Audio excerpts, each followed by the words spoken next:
Okay, ladies and gentlemen, ladies and gents, this is the lawsuit, the Defrauded Homeowners of America lawsuit. What you're seeing is this actual document here. This document is, let's see, 104 pages long. It will probably be 106 to 107. What you're going to listen to is everything but this section up here. That section is not there. We're going to start right here. So watch this. See? Right here. This is where it starts. This is called Natural Reader. David, who has kindly decided to read this for us so that you get to hear the entire lawsuit instead of me reading it to you. David is going to read it. David is a very nice guy, so I need you guys to treat David with all the cordial respect you would give to any other artificial life form. Thank you once again for listening. Ladies and gentlemen, people wanted an update as to what was going on in the lawsuit. It was 160 pages. We reduced it to 92 pages and now brought it back to 104 pages. It'll probably be about 106 pages by the time all is said and done. Ladies and gentlemen, pay attention to it because as I was listening to it the other day, as we were doing the finishing touches, see, this has to go to the Attorney General. We were attempting to send it to the Attorney General, but it wasn't ready. Now, we could do it half anus, but we chose not to do it half anus. We have to do it right. And now we know exactly. At first, I was getting ready to file this next week because it is ready. But I don't want to file it where I was getting ready to file it. I'm going to file it in a different city other than Cali because I'm going back to Cali. I'm sorry. Anyway, we will let you know where it's being filed. We just don't want to give too much evidence information because this document will be under seal, but you guys are the clients. So you have a right to know the information. And so, because the public is not aware of the YouTube channel, no, only the people who are aware of me are aware of the YouTube channel. So that's where we're going to put it up here for you. Okay? All right, ladies and gentlemen, without further ado, David! Hello, David! Hey, little David! Hey, little David! Hey, little David! Something's gonna get you, little Dave. That's little Walter? Oh, darn it. Sorry, Dave. It's okay. An affidavit in the for of a motu propria, and evidence. I, EEON, attest and certify the following. Introduction and background comes now. EEON, a natural person, ET. AL, the Defrauded Homeowners of America, aka DHOA, the United States of America, the trust interest holders TIH, with respect to the borrower otherwise known as the grantors over the security instrument S, ET. AL, complainants, petitioners, hereby files this complaint against the Federal Reserve Board, in their non-governmental and non-official capacity, the Federal Reserve, in their non-governmental and non-official capacity, DOS 1 to 20,000 ET. AL. Otherwise known and or unknown parties / persons / conspirators, accomplishers also known as the criminally liable, in their non-governmental and non-official capacity etc. AL. Respondents, in the sum said amount of, $998,436,000. $998,436,000 United States dollars and 0 cents for services, cost, damages, fees, and in support thereof states the following facts. The FCA is silent on whether a private individual not utilizing the services of an attorney can bring a qui tam suit. The qui tam provisions of the FCA provide a special means for the United States to recover damages suffered as a result of fraud or false claims, through the assistance of private parties, relators, who file suit for the person and for the United States government 31 U.S.C. 3730. B. Under the statute, the relator initially files a complaint under seal and serves it and a statement of evidence on the United States. ID, B, 1, 2. The United States thereafter has 60 days, and any extensions granted by the district court, to investigate the allegations and elect whether or not to intervene in the litigation. ID, B, 2, 3. 1. The Federal Reserve is an instrumentality of the United States. The Federal Reserve Act established the Federal Reserve Banks as part of the Federal Reserve System in 1913. 12 U.S.C. 221, et sec. The preamble to the Federal Reserve Act states that its purpose is to provide for the establishment of Federal Reserve Banks, to furnish an elastic currency, to afford means of rediscounting commercial paper, to establish a more effective supervision of banking in the United States, and for other purposes. Federal Reserve Act, ch. 6, 38 Stat. 251, 1913. The system consists of 12 Federal Reserve Banks and a Board of Governors. Members of the board are appointed by the President with the advice and consent of the Senate. ID at 241. The board oversees the Federal Reserve banks and has additional enumerated powers to control the operations of the banks. ID at 248. 2.in. First National City Bank v. Banco para el Comercio Exterior de Cuba, 462 U.S. 611, 103 S.ct. 2591, 1983, the Supreme Court generally defined a government instrumentality. A typical government instrumentality is created by an enabling statute that prescribes the powers and duties of the instrumentality, and specifies that it is to be managed by a board selected by the government in a manner consistent with the enabling law. First National City Bank Supra at 2599. The Federal Reserve conforms to the general description of government instrumentalities as enunciated in First National City Bank. It was established directly by congressional legislation for the public purpose of increased control of the nation's currency and banking system. 3. Although it consists of partially independently owned corporations, it by virtue of the enabling statute and possesses only the powers granted by the legislation yet has acted outside of those delegated powers.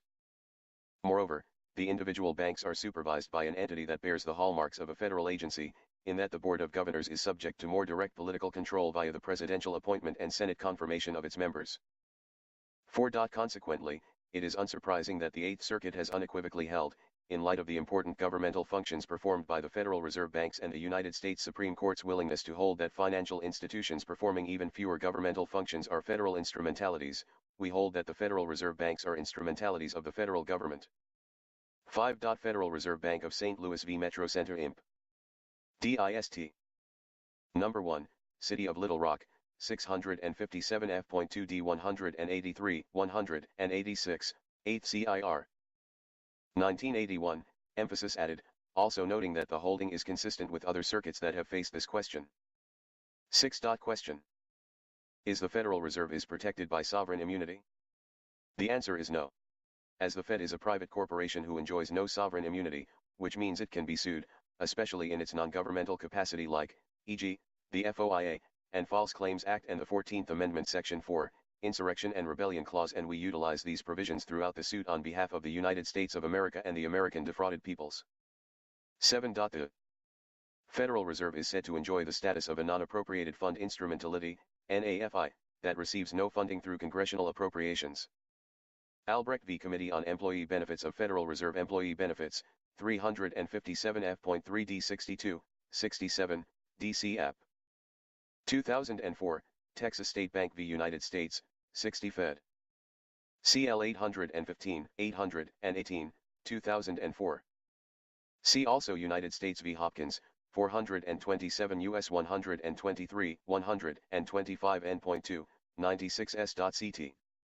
2508, 2510 N.2, 1976.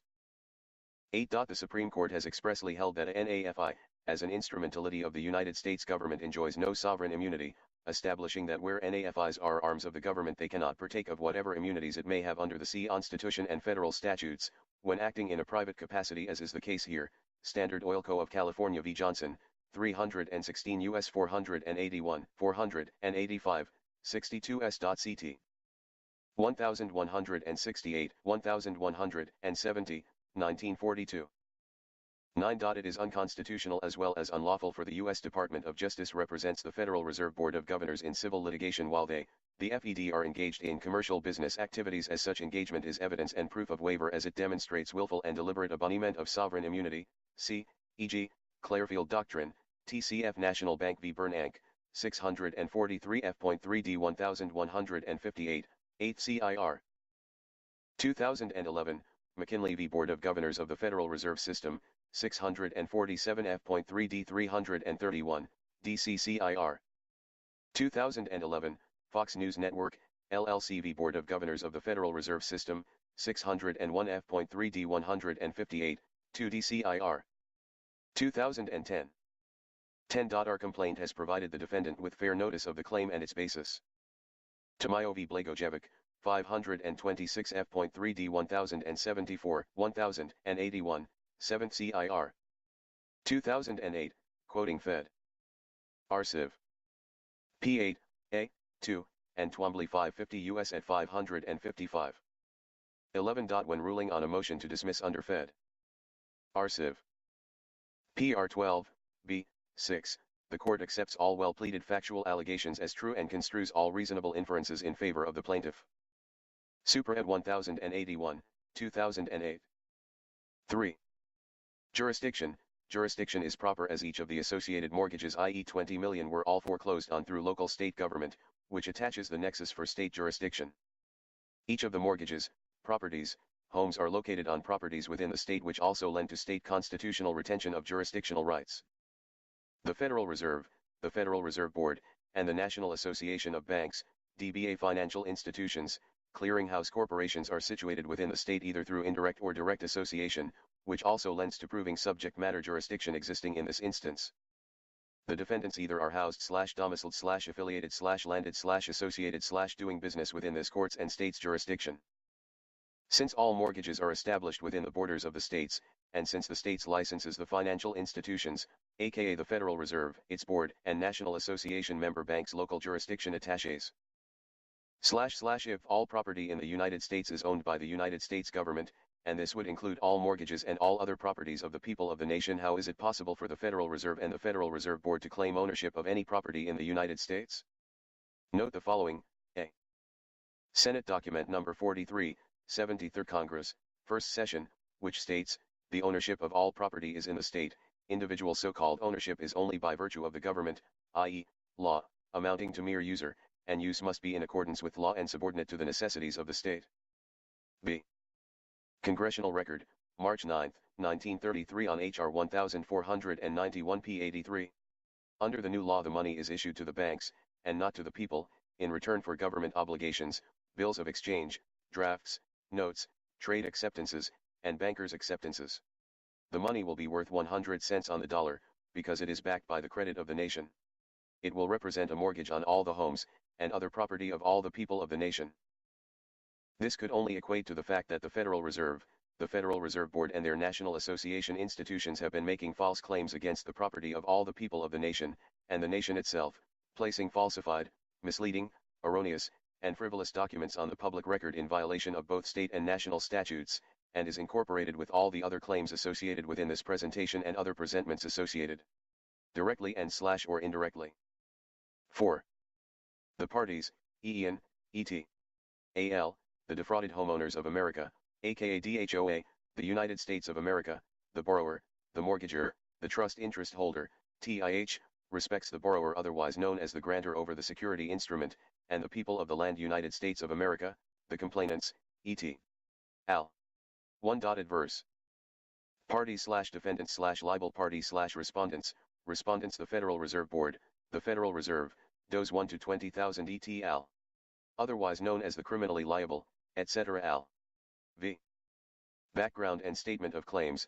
On or about December 4, 1935 the United States federal government declared a financial crisis. Under the new law the money is, they created a perpetual contract with American citizens. The United States federal government agreed in exchange for the Americans permitting the federal government to repeal the gold exchange acts of previous centuries, through what is known as the Gold Repeal Act of 1933, that it, the United States federal government would supply the necessities, doctrine of necessity, of those consenting American citizens. This became known as the New Deal. Through the Housing Act of 1949, in furtherance of its obligations to the American citizens, the United States federal government made it possible for the common person to acquire home.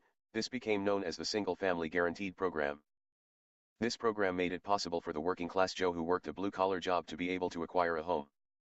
During the past 60 years the Federal Reserve, the Federal Reserve Board, and their National Association member banks, i.e. their children, have taken complete advantage of both parties on the side of this agreement, defrauding the American government, the American people, filing false insurance claims, failing to accurately credit the accounts of borrowers, failing to honor trust agreements, failure in duty of care and bailment, and this has been well documented by the 49 Attorney Generals of the United States and their investigative expert staff. The Federal Reserve Board, the Federal Reserve, and their National Association member banks have followed the codes, statutes, and procedures outlined by the legislature concerning mortgages, and promissory notes regarding home loans. Title 7 of Code of Federal Regulations subsection 1901.508 is specific when we're referring to homes whose loans are backed by the guarantee of the United States federal government under its full faith and credit capacity. Under this guarantee the lender, referring to the defendants, the Federal Reserve, the Federal Reserve Board, and the member banks of the National Association, were protected against any issue of financial loss referencing a default on behalf of the borrower. As per the language of the code, the holder of the note only needed to endorse a note pay to the order of the United States of America. Without recourse, once the holder of the note, the defendants collectively or individually, completed this endorsement, they were required to attach the insurance agreement, which is usually included in the agreement by reference, and were to send it to the Director Finance Office, and they were credited at par value. This is known as the Single Family Housing Guaranteed Loan Program Servicing and Collection Agreement Payment System. These servicing a collection agreement then required the defendants collectively or individually to deliver to the borrower the note, and deed to the property, with the borrower having the responsibility of recording the property in their name with the proper institution. A Title 7 CFR 1951.152. Definition. As used in this subpart, mortgage includes real estate mortgage, deed of trust, or any other form of security instrument or lien on real property. 1951.153. Chattel security or note-only cases. A. If a loan secured by both real estate and chattels is paid in full, the chattel security instrument will be satisfied or released in accordance with Subpart A of Part 1962 of this chapter. B. Will deliver the note to the borrower in the manner prescribed in 1951.155, c. of this subpart. 1951.154. Satisfaction and release of documents. A. Authorization. The county supervisor and district director are authorized to execute the necessary releases and satisfactions and return the security instruments and related documents to the borrower. Satisfaction and release of security documents takes place upon receipt of payment in full of all amounts owed the government, including any amounts owed to the loan insurance account, subsidy recapture amounts, all loan advances, and or other charges to the borrower's account, upon verification through the account information AI screen that the amount of payment received is sufficient to pay the full amount owed by the borrower. An example, on or about September 20, 2006, the Richmond County Recorder out of Staten Island, New York, recorded the following instrument, document ID number 0000000012495, document page count 00003, satisfaction of mortgage recording and endorsement cover page.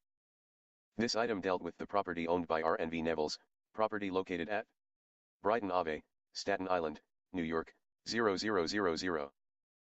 The original mortgagee, AmeriQuest Mortgage Company, dated October 24, 2005, recorded on December 23, 2005 as instrument number 94204, SBL number 0130-0040, RLS number 672567, loan number 013-673-5768. The satisfaction of mortgage instrument said as follows: know all men by these presents, that AmeriQuest Mortgage Company, holder of a certain mortgage evidencing an indebtedness in the amount of $637,500 plus interest, does hereby acknowledge that it has received full payment and satisfaction of the same in consideration thereof, and does hereby cancel and discharge said mortgage. This being clear evidence that the Nevels were the sole owners of the property, as there were no liens or encumbrances on the property. The Nevels had never received proper notice, and as law-abiding Americans in all honesty continued to make payments to AmeriQuest Mortgage Company, who continued to demand payments evidenced via an indebtedness for $637,500 despite the fact that tender had been presented. AmeriQuest Mortgage Company then proceeded to take this home, for which they had no claim to, and sell it to a company known as Fremont. The Fremont loan number, as reported by Oquen Servicing, was 800-009-7210. Fremont then proceeded to sell the loan to Litton Loan Servicing LP, whose loan number was 403-46595. In 2011, Oquen Servicing LP acquired Litton through absorption and created a new loan number 709-072-4969. Upon further investigation, Oquen said HSBC Bank USA was the holder of the note, i.e. the lender. Upon communicating with HSBC USA, they have no history of this loan in their database. In 2009, the Nevels refinanced their home, this refinance being done because they could no longer maintain the payment schedule, which did not exist. The new modified principal balance so in $787,264.75. In order for AmeriQuest Mortgage Company to have the ability of selling the note, for which they were no longer the holder of, to Fremont, was a fraudulent conveyance, and AmeriQuest Mortgage Company unlawfully deprived the Nevels of their property and right to property. When Fremont created its loan number, it somehow claimed that it purchased the note. We must know that according to mortgage law, the Nevels were the owners of the note, the holders in due course. None of these purchases respects to acquiring rights to the property and or the security instrument and or the security agreement, and as in the other cases so it is here that the Federal Reserve, the Federal Reserve Board, and the members of the national associations have violated the rights of American citizens. Please keep in mind that the Federal Reserve, the Federal Reserve Board, and the members of the National Association of Banks have already pled guilty to this and other like conduct, and in this instance have no excuse. Demand was made for a complete and comprehensive, and composite accounting, and to this day the defendants have not furnished as required by several debt and associated acts. Meanwhile the Nevilles have continued to make payments on a loan that they have never received. The refinance conclusively proves that the Federal Reserve, the Federal Reserve Board, and the member banks of the National Association have extorted monies from the Nevilles, and currently owe the Nevilles well over $3 million plus fees and other interests. What the Attorney General S. have uncovered. In 2012 the Legal Redress Commission, a private nonprofit debt correction/debt collection corporation, had announced to over 20 million people of the need to bring forth a mass action lawsuit, documenting the fact that the banks have been claiming that debts are due without furnishing any proof of claim as required by law. In 2014, 49 Attorney General S. for the United States individual states plus Eric Holder, the Attorney General at the time for the United States, proceeded to bring forth a lawsuit parroting the exact same claims that had been promised to bring before court of record, a common law court. I, EEON, must state here and now that throughout these proceedings this matter shall be perceived as a common lawsuit, in law. A overview of relevant federal programs. 1. The Federal Housing Administration, FHA. The FHA provides mortgage insurance on loans made by FHA-approved lenders throughout the United States. Among other things, FHA insures mortgages on single-family housing, which refers to 1 to 4 family dwellings. See, e.g., 12 U.S.C. 1709, see generally 24 CFR Part 203. FHA mortgage insurance provides lenders with protection against losses when home buyers default on mortgage loans insured by FHA. See generally 12 U.S.C. 1710, 24 CFR Part 203. 2. FHA approved lenders, known as direct endorsement lenders, ensure that loans meet strict underwriting criteria, including income verification, credit analysis, and property appraisal, established by the FHA to be eligible for insurance. See 24 CFR 203.5, c. e. Direct endorsement requirements for underwriter due diligence, mortgagor income evaluation and appraisal. 3. The FHA insurance operations are funded by a statutorily established Mutual Mortgage Insurance Fund, MMIF. 12 U.S.C. 1708, a. The MMIF is sustained by insurance premiums, and the Secretary of the U.S. Department of Housing and Urban Development is required to provide for an annual actuarial study to assess the financial position of the MMIF. 12 U.S.C. 1708, a. 4, 7.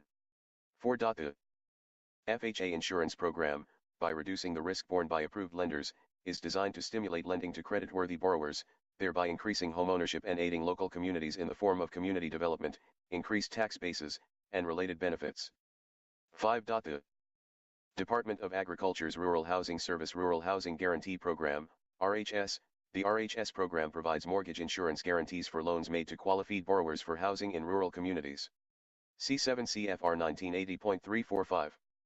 Applicant eligibility. The RHS partners with a broad range of eligible lenders. When an eligible lender certifies that all program requirements have been met, delivers a completed loan closing report, and pays the guarantee fee, the RHS concurrently executes a loan note guarantee. 7 CFR 1980.309. A. Qualification of lenders, 1980.361, Issuance of loan note guarantee. The RHS loan program is intended to assist eligible households in obtaining adequate but modest, decent, safe, and sanitary dwellings and related facilities for their own use in rural areas. 6. Lending to credit-worthy borrowers that meet the Department of Agriculture's underwriting requirements. 7. The United States Department of Veterans Affairs, VA, Loan Guarantee Service Home Loan Program. 8. The VA Home Loan Program's guarantees are issued to help eligible service members, veterans, reservists, and certain unmarried surviving spouses obtain homes, condominiums, reside ential cooperative housing units, and manufactured homes. 38 U.S.C. 3701, b. 3, 3710, a. 3712. 9. The primary purpose of the VA Home Loan Program is to help such individuals finance the purchase of homes on more advantageous terms than typically would be available to them. The VA provides a repayment guarantee to qualified lenders equal to a specified percentage of the loan upon default of the primary debtor. 38 U.S.C. 3702, d. 3712, c. 2, 3, 38 CFR 36.4202. 36.4225. Only loans meeting the VA's underwriting requirements are entitled to the VA's insurance guarantee. By providing protection in the event of a default, the VA's insurance program encourages lenders to provide financing to veterans. The United States Trustee Program 10. The United States Trustee Program is a component of the Department of Justice that seeks to promote the efficiency and protect the integrity of the federal bankruptcy system. To further the public interest in the just, speedy and economical resolution of cases filed under the Bankruptcy Code, the program monitors the conduct of bankruptcy parties and private estate trustees, oversees related administrative functions, and acts to ensure compliance with applicable laws and procedures. It also identifies and helps investigate bankruptcy fraud and abuse in coordination with United States attorneys, the Federal Bureau of Investigation, and other law enforcement agencies. The primary role of the U.S. Trustee Program is to serve as the watchdog over the bankruptcy process. United States trustees supervise the administration of liquidation proceedings under Chapter 7 of the Bankruptcy Code, reorganization proceedings under Chapter 11, family farm and fisherman reorganization proceedings under Chapter 12, and wage earner reorganization proceedings under Chapter 13. Specific responsibilities of the United States trustees include appointing and supervising private trustees who administer Chapter 7, 12, and 13 bankruptcy estates, and serving as trustees in such cases where private trustees are unable or unwilling to serve, taking legal action to enforce the requirements of the Bankruptcy Code and to prevent fraud and abuse, referring matters for investigation and criminal prosecution when appropriate, ensuring that bankruptcy estates are administered promptly and efficiently and that professional fees are reasonable, appointing and convening creditors' committees in Chapter 11 business reorganization cases, reviewing disclosure statements and applications for the retention of professionals, and advocating matters relating to the Bankruptcy Code and rules of procedure in court. B. The single-family mortgage industry 30. The single-family mortgage industry consists of financial services and other firms that originate, underwrite, securitize, and service mortgages for residential properties designed to house 1 to 4 family dwellings. Mortgage origination is the process whereby a lender loans money to a borrower and receives a security interest in property, through a mortgage or comparable device that secures the loan. Origination generally includes all the steps from receiving a loan application through dispersal of the loan proceeds. For more than 30 years, mortgages typically have been pooled to create an investment vehicle, often denominated as a trust, and interests in the trusts have been sold to investors that own interests in payment streams generated by principal and interest payments by the borrowers. After mortgages are originated, a servicer is responsible for mortgage administration activities, known as servicing activities, which generally include collecting payments from mortgagors, applying payments made in an agreed-upon order to the mortgagor's indebtedness, distributing payments after allowable deductions to the investment trust entities for distribution to investors, making advances to cover delinquent mortgage payments and other costs, such as the costs of protecting and maintaining properties that collateralize mortgage loans when mortgagors fail to do so, pursuing collections from delinquent mortgagors, and pursuing either loss mitigation or foreclosure, as appropriate, to minimize the loss to investors and others when mortgagors become delinquent on mortgage payments. C. The United States Stimulus/Rescue Efforts 34. Beginning in the fall of 2008, the federal government instituted several measures to try to stabilize the housing and credit markets and assist troubled homeowners. 35. In October 2008, the Emergency Economic Stabilization Act of 2008, EESA, was passed to promote stability and liquidity in the financial system.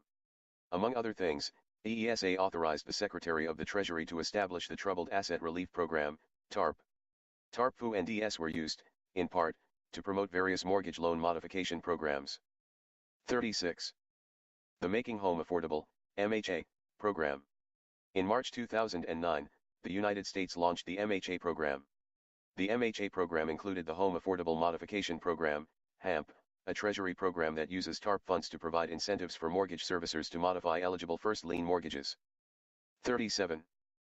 HAMP uses incentive payments to encourage loan servicers and owners of mortgage loans or bonds backed by mortgage loans to modify eligible lien mortgages so that monthly payments of homeowners who are in default or at imminent risk of default will be reduced to affordably and sustainable levels. 38. The Home Price Decline Protection Incentives, HPDP, Initiative. The HPDP initiative is designed to encourage modifications of loans in markets hardest hit by falling home prices. The HPDP initiative provides investors with additional incentives for loan modifications on properties located in areas where home prices have recently declined and where investors are concerned that price declines may persist. 39. The Principal Reduction Alternative, PRA. PRA is designed to encourage the use of principal reduction in modifications for eligible borrowers whose homes are worth significantly less than the remaining outstanding principal balances of their first lien mortgage loans. It provides investor incentives to offset a portion of the principal reduction. 40. The Home Affordable Unemployment Program, UP. UP is designed to offer assistance to unemployed homeowners through temporary forbearance of a portion of their mortgage payments. 41. The Home Affordable Foreclosure Alternatives Program, HAFA. HAFA is designed to provide incentives to servicers, investors, and borrowers to utilize short sales and deeds in lieu of foreclosure for HAMP-eligible loans in cases in which the borrower can no longer afford to stay in their home but want to avoid foreclosure. Under this program, the servicer releases the lien against the property and the investor waives all rights to seek a deficiency judgment against a borrower who uses a short sale or deed in lieu when the property is worth less than the outstanding principal balance of the mortgage. 42.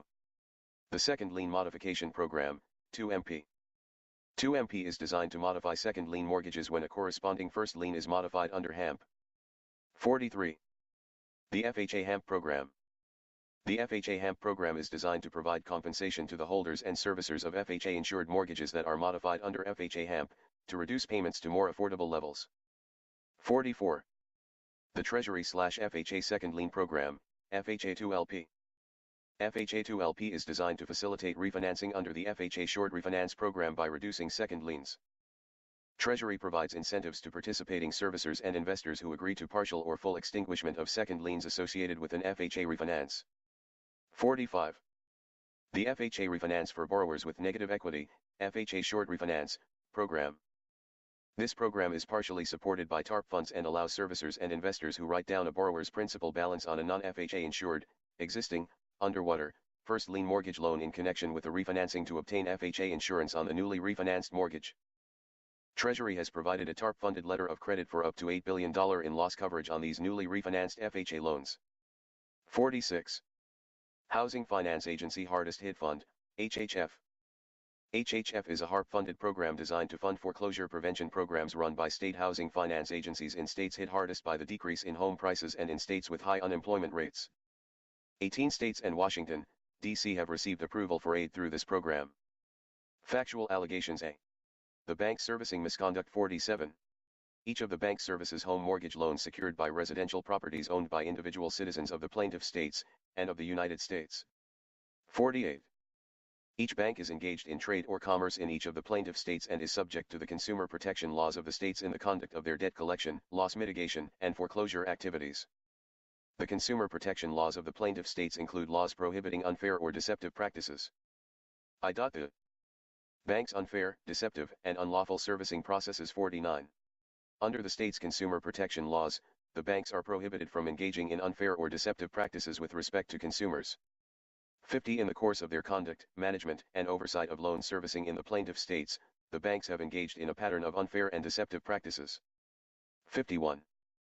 The bank's unfair and deceptive practices in the discharge of their loan servicing activities include, but are not limited to, the following: A. Failing to timely and accurately apply payments made by borrowers and failing to maintain accurate account statements. B. Charging excessive or improper fees for default-related services. C. Failing to properly oversee third-party vendors involved in servicing activities on behalf of the banks.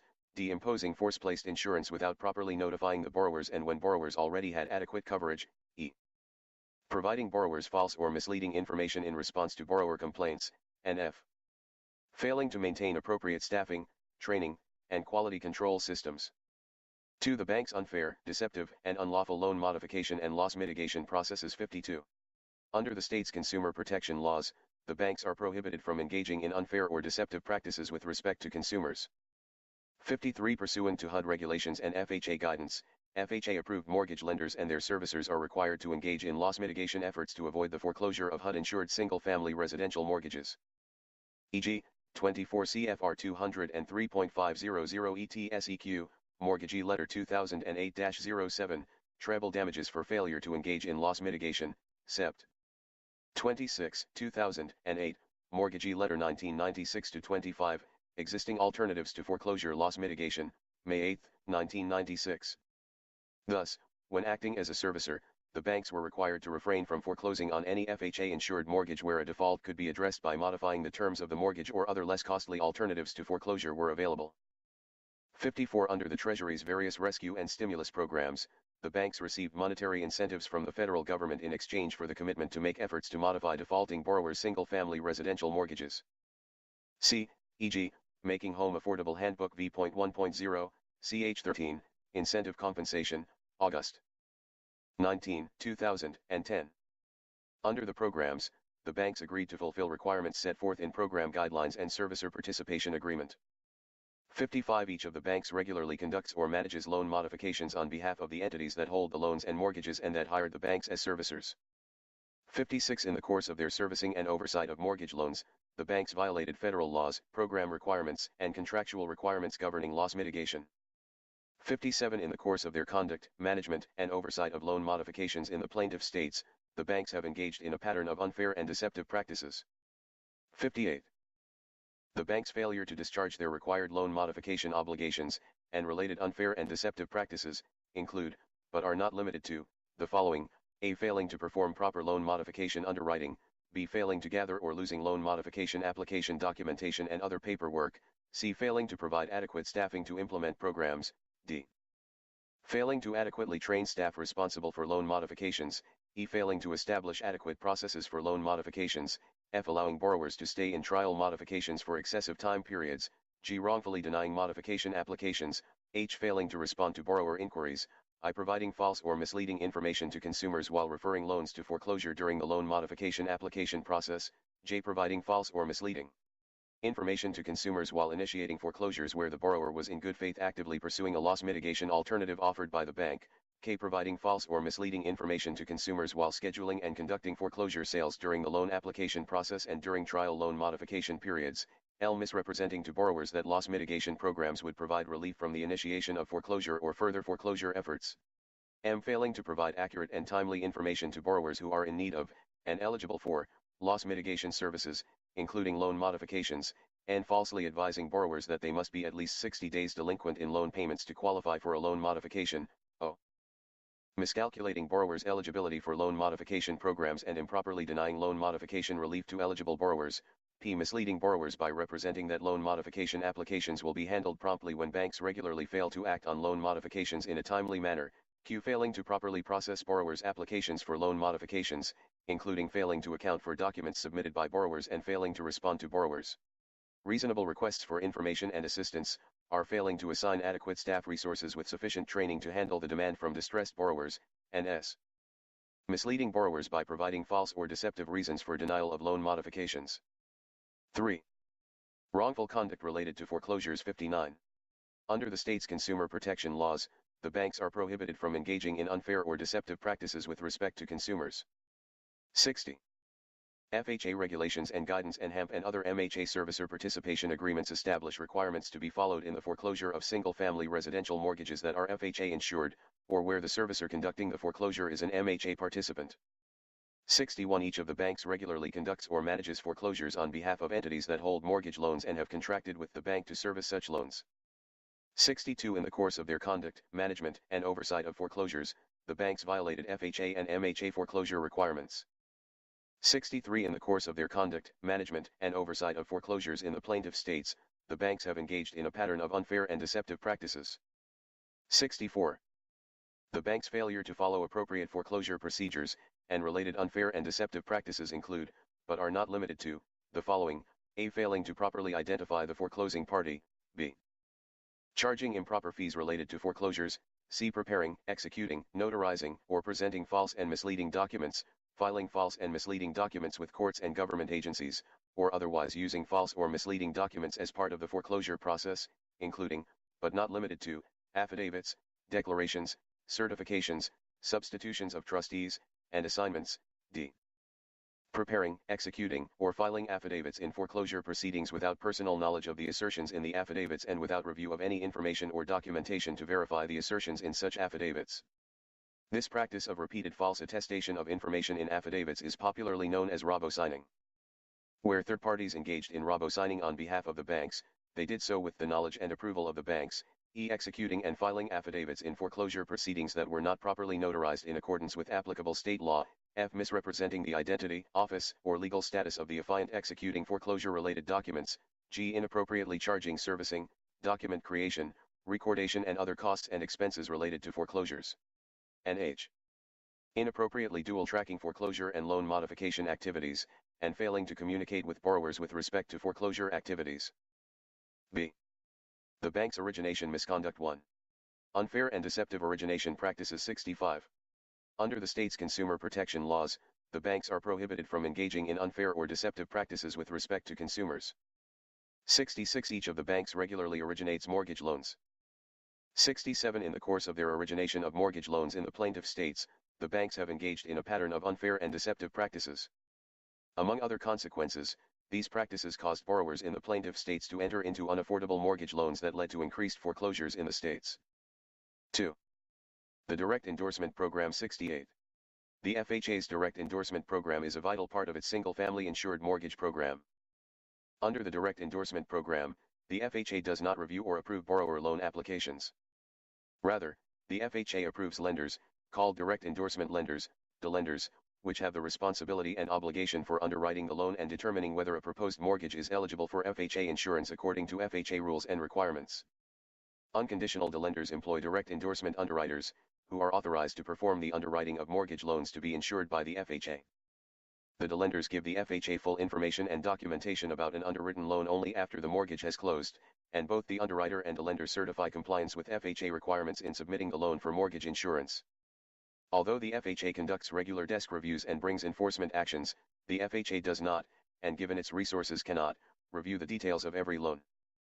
The FHA therefore relies on the underwriters and DELenders' certifications and due diligence as evidence of the insurability of a mortgage. 69.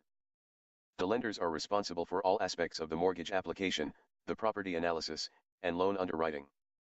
The FHA relies on DELenders to determine 1. A borrower's ability and willingness to repay a mortgage loan, 24 CFR 203.5, d, and 2. Appraisal of the property offered as security.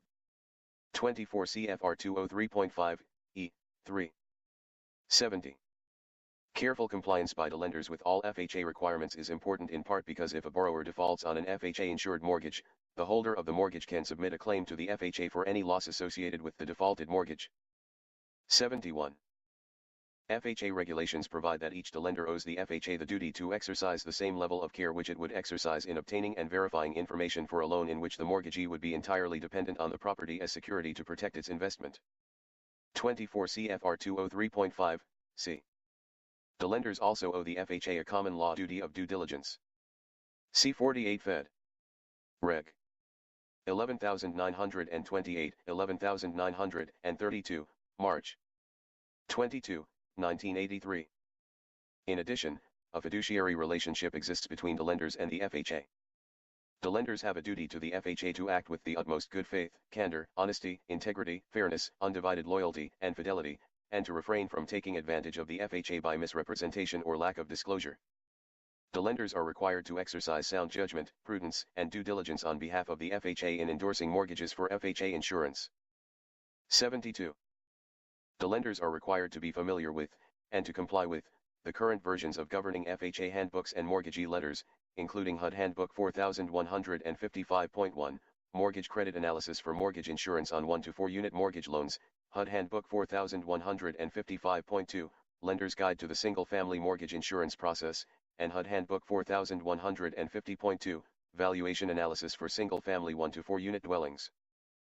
3. Failure to comply with underwriting requirements 73. At all relevant times, Countrywide was a mortgage lender that participated in HUD's Direct Endorsement Program. Subject to the requirements of the program, Countrywide was authorized to originate, i.e., make, and to underwrite mortgage loans to first-time and low-income home buyers and to low-income homeowners refinancing mortgages that were insured by the FHA, an agency within HUD. In exchange for having the authority to originate and underwrite FHA-insured loans, Countrywide was obligated to determine whether prospective borrowers meet minimal creditworthiness criteria and to certify to HUD that borrowers who received loans met the criteria. In the event that an FHA-insured loan originated by Countrywide goes into default, the FHA has guaranteed payment of the outstanding portion of the mortgage principal, accrued interest, and costs owed by the borrower. 74. During the period 2003 through April 30, 2009, Countrywide knowingly failed to comply with HUD regulations and requirements of the Direct Endorsement Program governing the origination and underwriting of FHA-insured loans. As a result, the FHA has thus far incurred hundreds of millions of dollars in damages with respect to claims paid for loans that Countrywide knowingly made to unqualified borrowers. Additionally, thousands of the countrywide loans are currently in default and have not yet been submitted as claims to the FHA. 75 BOA has submitted claims for payment to the FHA with respect to FHA-insured mortgage loans originated and underwritten by Countrywide in contravention of HUD regulations and the requirements of the Direct Endorsement Program during the period 2003 through April 30, 2009. For failure to comply with quality control requirements 76. To qualify as a delender, a lender has to have a fully functioning quality control (QC) program that complies with FHA requirements from the date of its initial FHA approval until final surrender or termination of its approval. 77 QC plans ensure that delenders follow all the FHA requirements, ensure that procedures and personnel used by delenders meet FHA requirements, and provide for the correction, where necessary, and reporting of problems once a delender becomes aware of their existence. 78 Under its QC requirements, the FHA requires delenders to review all early payment defaults. Early payment defaults are mortgages that go into default, i.e., are more than 60 days past due, within the first 6 payments of the mortgage. 79. Early payment defaults may indicate problems in the underwriting process. Delenders are required to review early payment defaults so they can identify, correct, and report them to the FHA. 88 A lender whose QC program fails to provide for appropriate review of each early payment default is in violation of the FHA's QC requirements. 81. The bank submitted loans for insurance endorsement or claims for insurance benefits for FHA loans that the banks endorsed or underwrote as a participant in the FHA's direct endorsement program while failing to implement applicable QC measures. 82. The banks failed to review early payment defaults. 83. The banks failed to dedicate sufficient staff to QC. 84. The banks failed to address dysfunctions in their QC system. 85. The FHA has paid insurance claims relating to mortgages insured by FHA based on the bank's false certifications that they had properly established and functioning QC programs. The FHA would not have made a financial commitment to pay such mortgage insurance if it had known about the bank's QC failures. 86. To get and maintain delender status, a delender has to submit an annual certification to the FHA, stating that it conforms to all HUD/FHA regulations, handbooks, and policies. 87. Absent such a certification, a delender cannot submit a mortgage for FHA insurance endorsement. 88. Contrary to the annual certifications made by the banks, they failed to have QC programs as mandated by FHA requirements. 89. The FHA has paid insurance claims relating to mortgages insured by FHA based on the bank's false certifications. The FHA would not have made a financial commitment to pay such mortgage insurance if it had known about the bank's false certifications. See the bank's bankruptcy-related misconduct 90.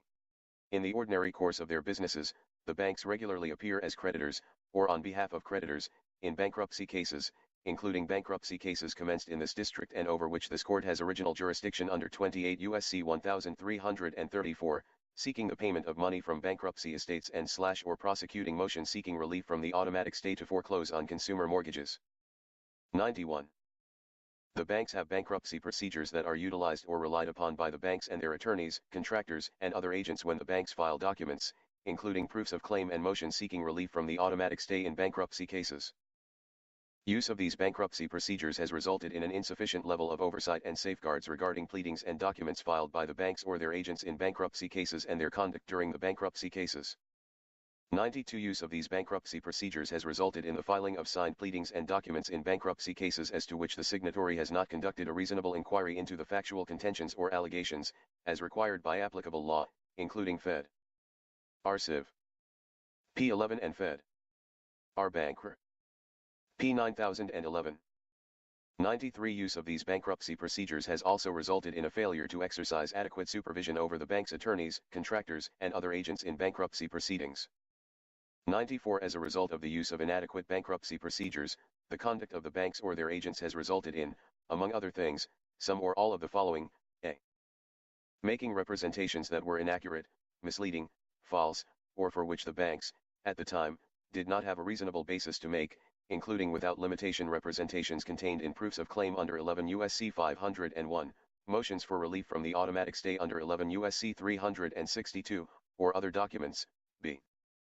Filing proofs of claim, motions for relief from stay, or other documents that failed to include documentation required under the Federal Rules of Bankruptcy Procedure, local court rules, local court standing orders, or other applicable rules or law, such as the original or a duplicate of the writing on which the secured claim is based, evidence that the security interest has been perfected, a statement setting forth the terms of and any documentation of a transfer of the claim, or other documentation, see filing lost note affidavits in connection with proofs of claim, motions for relief from stay, or other documents that were inaccurate, misleading, or false, or for which the banks, at the time, did not have a reasonable basis to make, filing proofs of claim, motions for relief from stay, or other documents where the bank sought payment from debtors or bankruptcy estates for amounts that the banks were not legally entitled to collect, such as seeking principal, interest, fees, escrow amounts, and or advances that were not incurred, were in excess of what is collectible under the loan documents, were not reasonable or appropriate to protect the note holder's interest in the property and rights under the security instrument,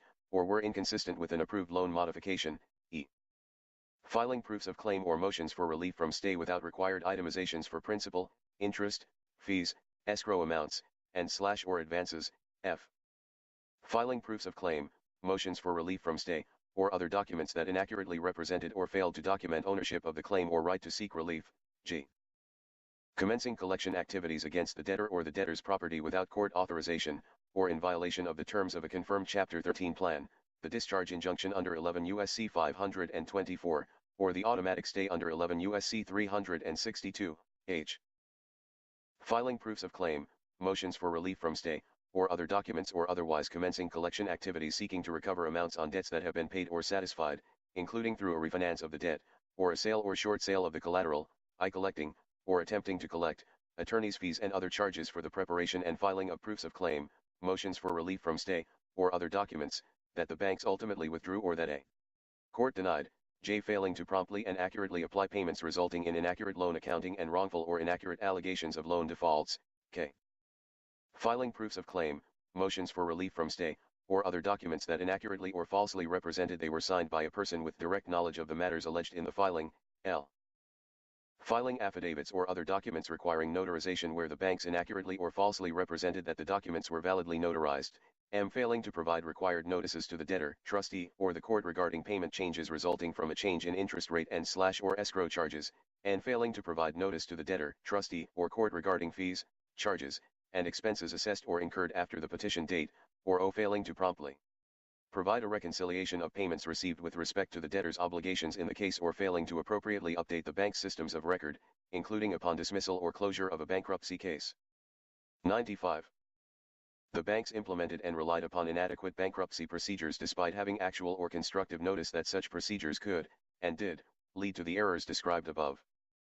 96. Use of these bankruptcy procedures has also resulted in the bank seeking inappropriate relief from debtors under the Bankruptcy Code, including under 11 U.S.C. 362 and 501, and in violation of 11 U.S.C. 524.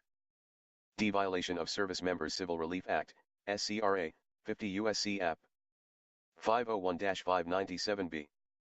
97. Financial firms responsible for servicing single-family mortgages failed to determine consistently and accurately the military status of borrowers in foreclosure. 98. As a result, the defendants engaged in a pattern and practice of violating service members' rights under the SCRA, including, but not limited to the following conduct, a. The banks foreclosed upon mortgages without required court orders on properties that were owned by service members who, at the time, were on military service or were otherwise protected by the SCRA, and who had originated their mortgages before they entered into military service in violation of 50 U.S.C. App. 533, b. The banks failed to file an accurate affidavit stating that service members who had not entered an appearance in a civil action involving a foreclosure were at the time in military service or otherwise protected by the SCRA in violation of 50 U.S.C. App. 521, c. The banks wrongfully charged interest rates in excess of 6% per annum to service members who were on military service or otherwise protected by the SCRA on mortgage debts that were incurred by service members or service members and their spouses jointly before service members entered military service and after service members had made valid requests to lower their interest rates, as provided for by the SCRA. 99. In the cases of the above described wrongful conduct, affected service members had not waived their rights under a separate agreement, as provided for by the SCRA, 50 U.S.C. App. 527. 100. The service members affected by such wrongful conduct suffered damages and are aggrieved persons under the SCRA, 50 U.S.C. App. 517. 101. The banks engaged in the foregoing conduct in disregard of the rights of the affected service members. Count I. Unfair and deceptive consumer practices with respect to loan servicing. 102. The allegations in paragraphs 1 through 101 above are incorporated herein by reference. 103. The loan servicing conduct of the banks, as described above, constitutes unfair or deceptive practices in violation of the consumer protection laws of each state.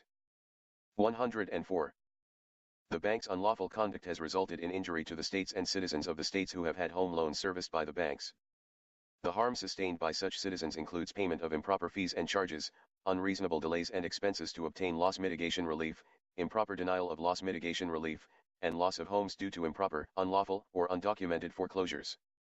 The harm to the states includes the subversion of their legal process and the sustained violations of their laws.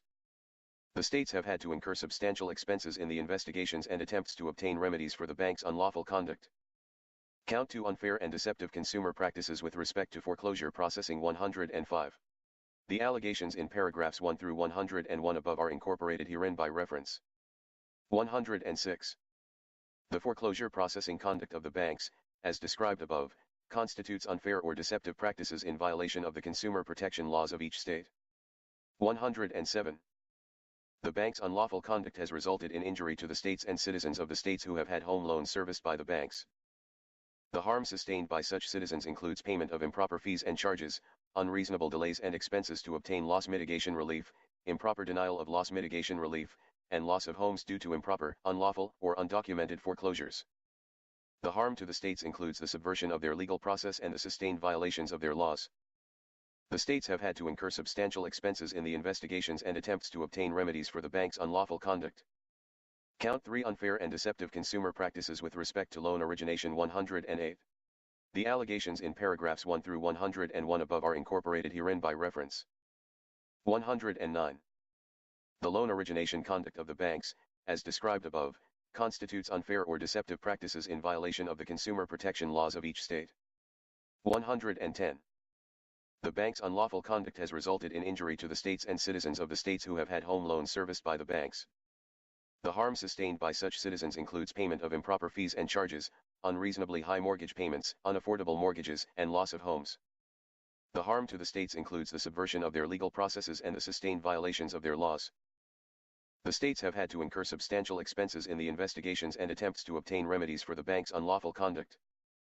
Count 4 Violations of the False Claims Act, 31 U.S.C. 3729, A, 1, A, 1, B, A, 1, C, and A, 1, G, 2009, and 31 U.S.C. 3729, A, 1, A, 2, A, 3, and A, 7, 1986, 111. The allegations in paragraphs 1 through 101 above are incorporated herein by reference. 112. By virtue of the acts described above, the banks knowingly presented or caused to be presented to the United States false or fraudulent claims for payment or approval, including but not limited to improper claims for payment of FHA residential mortgage insurance or guarantees. 113. In so doing, the defendants acted knowingly, that is, the banks possessed actual knowledge that the claims for payment were false or fraudulent, acted in deliberate ignorance of the truth or falsity of the claims for payment, or acted in reckless disregard of the truth or falsity of the claims for payment. 114. By virtue of the acts described above, the banks made, used, or caused to be made or used, a false record or statement material to a false or fraudulent claim. 115. In so doing, the defendants acted knowingly, that is, the banks possessed actual knowledge that the information, statements, and representations were false or fraudulent, acted in deliberate ignorance of the truth or falsity of the information, statements, and representations, or acted in reckless disregard of the truth or falsity of the information, statements, and representations. 116. By virtue of the acts described above, the banks made, used, or caused to be made or used, a false record or statement material to an obligation to pay or transmit money or property to the government, and concealed or improperly avoided or decreased an obligation to pay or transmit money or property to the United States. 117.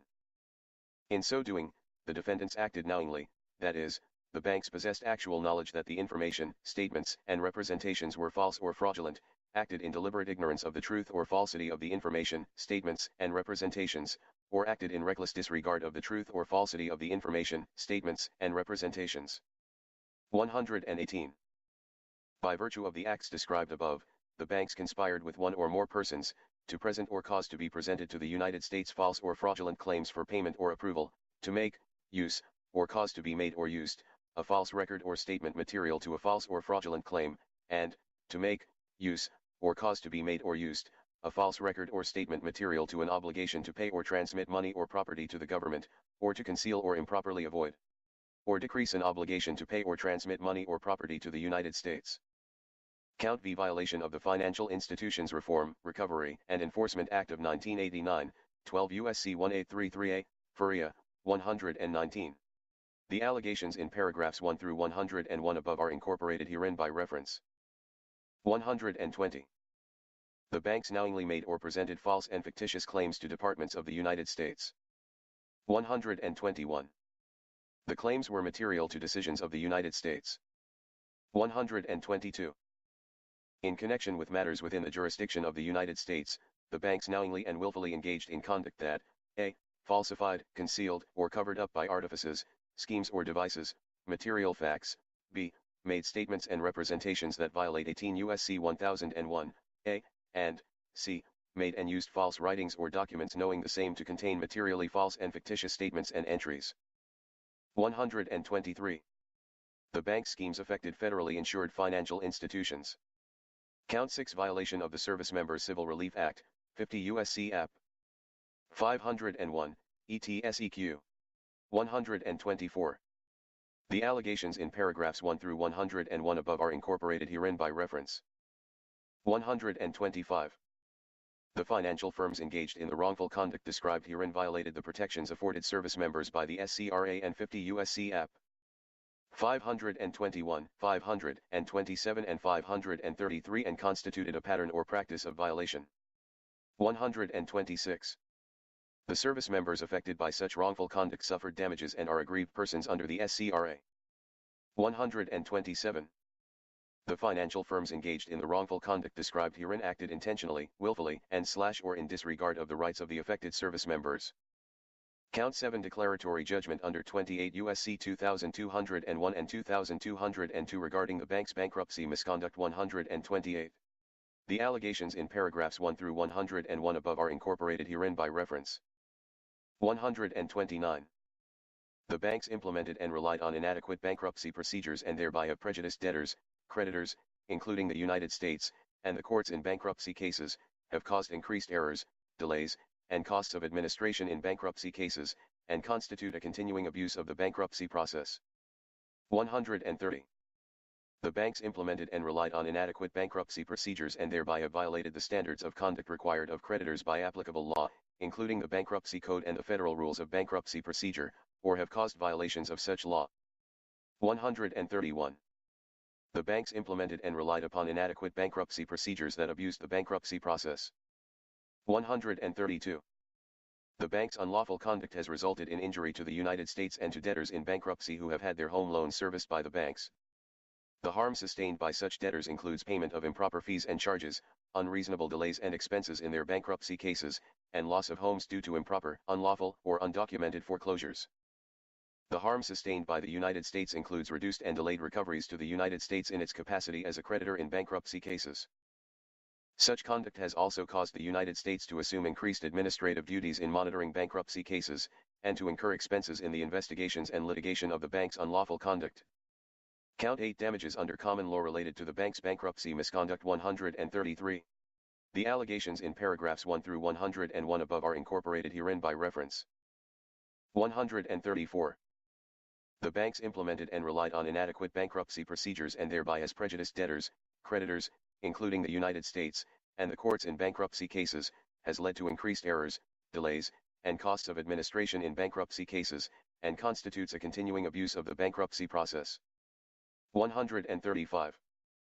The bank's abuse of the bankruptcy process violated a duty or duties owed by the banks to the debtors, the courts, and other parties in such bankruptcy cases, including the United States.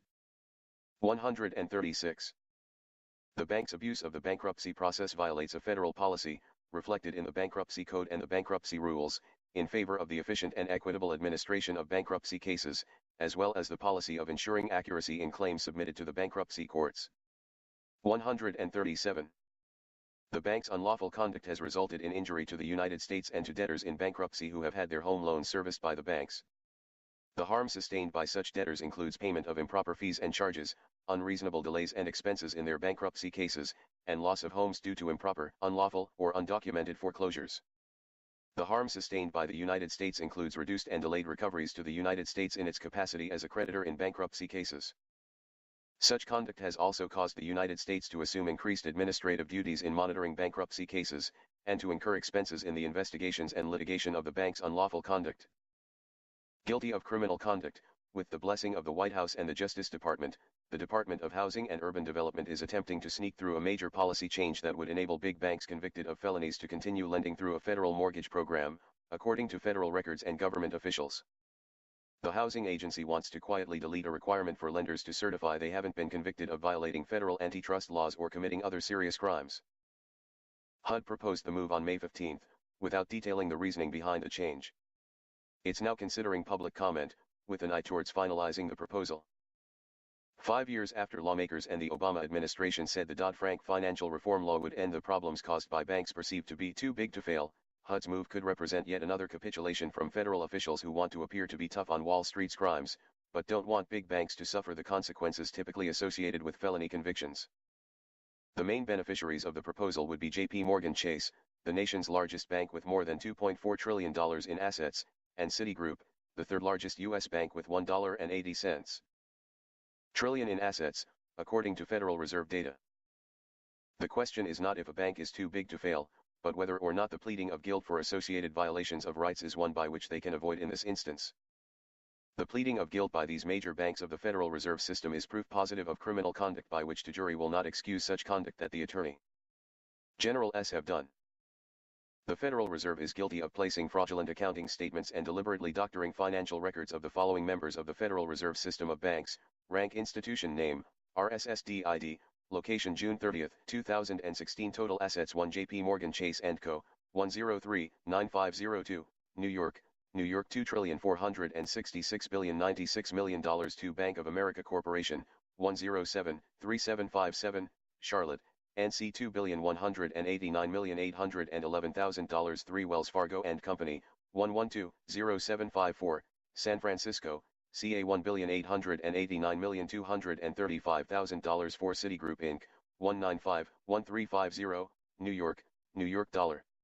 $1,818,771,000,005 Goldman Sachs Group, Inc., B. 238-0443, New York, New York $896,870,000 6 Morgan Stanley, 216-2966, New York, New York $828,873,000 7 U.S. Bancorp, 111-9794, Minneapolis, MN $438,463,000 8 Bank of New York Mellon Corporation, B. 358-7146, New York, New York $372,351,000 9 PNC Financial Services Group, Inc., B. 106-9778, Pittsburgh, PA $361,528,406 10 Capital One Financial Corporation, 227-7860, McLean, VA $339,247,718 11 HSBC North America Holdings Inc., 323-2316, New York, New York $295,534,689 12. TD Group US Holdings LLC, 360-6542, Wilmington, to $276,317,370 13 Teachers Insurance and Annuity Association of America, 160-7170, New York, New York $276,045,408 14 State Street Corporation, 111-1435, Boston, MA $255,396,733 15 BB&T Corporation, 107-4156, Winston-Salem, NC $221,858,615 16 SunTrust Banks, Inc., 113-1787, Atlanta, GA $199,276,480 17 Charles Schwab Corporation, B. 102-6632, San Francisco, CA $198,052,000 18 American Express Company, 127-5216, New York, New York $159,632,000 19 Ally Financial Inc. 156-2859, Detroit, MI $157,931,000 20 RBC USA Holdco Corporation, 322-6762, New York, New York $151,710,605 21 Citizens Financial Group, Inc., 113-2449, Providence, RI $145,568,297 22 United Services Automobile Association, 144-7376, San Antonio, TX $144,819,412 23 State Farm Mutual Automobile Insurance Company, 384-0207, Bloomington, IL $143,801,553 24 Fifth Third Bancorp, 107-0345, Cincinnati, $143,625,325 25 BMO Financial Corp., 124-5415, Wilmington, the $132,007,952 26 Santander Holdings USA, Inc.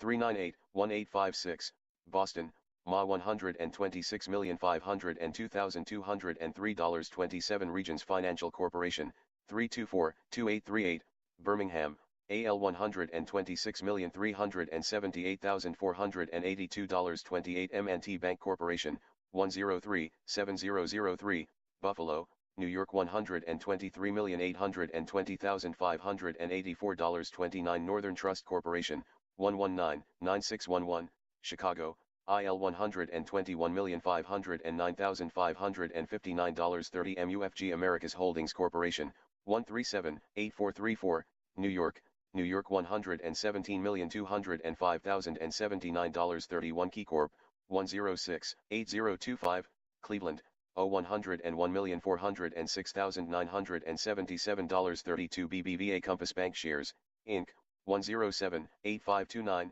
Houston, TX $91,753,156 33 Discover Financial Services, 384-6375, Riverwoods, IL $87,511,328 34 Synchrony Financial, 450-4654, Stamford, CT $82,384,173 35 Bankwest Holding Inc., 498-9420, San Francisco, CA $80,624,408 36 Huntington Bankshares Incorporated, 106-8191, Columbus, $73,954,016 37 Comerica Incorporated, 119-9844, Dallas, TX $71,440,155 38 CIT Group Inc., 103-6967, Livingston, New Jersey $66,783,624 39 Zions Bank Corporation, 102-7004, Salt Lake City, UT $59,642,992 40 Deutsche Bank Trust Corporation, 103-2473, New York, New York $54,629,000 41 E-Trade Financial Corporation, 341-2583, New York, New York $49,202,038. 42 New York Community Bancorp, Inc., 213-2932, Westbury, New York $49,035,747 43 SVB Financial Group, 103-1449, Santa Clara, CA $43,147,945 44 People's United Financial, Inc., 365-0152, Bridgeport, CT $40,120,118 45 First Niagara Financial Group, Inc., 264-8693, Buffalo, New York $39,998,293 46 Mutual of Omaha Insurance Company, 158-3836, Omaha, NE $38,009,856 47 Popular, Inc., 112-9382, San Juan, PR $37,606,000 48 Nationwide Mutual Insurance Company, 382-8072, Columbus, $36,667,697 49 John Deere Capital Corporation, 384-3075, Reno, NV $35,453,189 50 East West Bancorp, Inc., 273-4233, Pasadena, CA $32,952,138.51 First Citizens Bank Shares, Inc., 107-5612, Raleigh, NC $32,230,403.52 Bach Financial Corporation, 188-3693, Tulsa, OK $32,050,291.53 Barclays Delaware Holdings LLC, 293-8451, Wilmington, de $29,672,671.54 Synovus Financial Corp., 107-8846, Columbus, GA $29,459,691.55 Associated Bank Corp., 119-9563, Green Bay, WI $29,038,699.56 Frost Bankers, Inc., 110-2367, San Antonio, TX $29,014,585.57. Raymond James Financial, Inc., 381-5157, St. Petersburg, FL $28,841,247.58 First Horizon National Corporation, 109-4640, Memphis, TN $27,541,899.59 Everbank Financial Corp., 383-8857, Jacksonville, FL $27,354,310.60 Bank United, Inc., 402-8712, Miami Lakes, FL $26,309,192.61 First Merit Corporation, 107-0804, Akron, $26,153,691.62 Utrecht America Holdings, Inc., 230-7280, New York, New York $25,363,698.63 Webster Financial Corporation,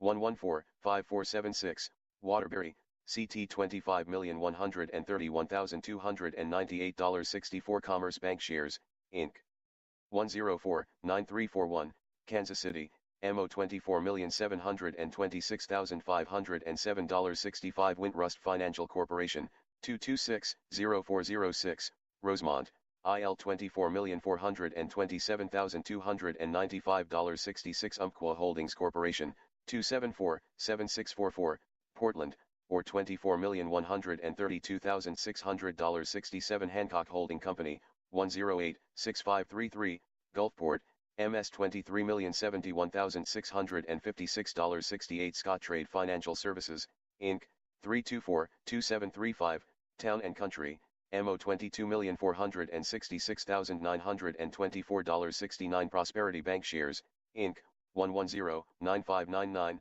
Houston, TX $21,880,979.70 Valley National Bancorp, 104-8773, Wayne, New Jersey $21,809,738.71 Investors Bancorp, Inc., 247-7754, Short Hills, New Jersey $21,733,831.72 FNB Corporation, 300-5332, Pittsburgh, PA $21,214,967.73 PacWest Bancorp, 287-5332, Beverly Hills, CA $21,147,143.74 TCF Financial Corporation, 238-9941, Wayzata, MN $21,081,736.75 Texas Capital Bank Shares, Inc., 270-6735, Dallas, TX $21,081,024.76 Macy's,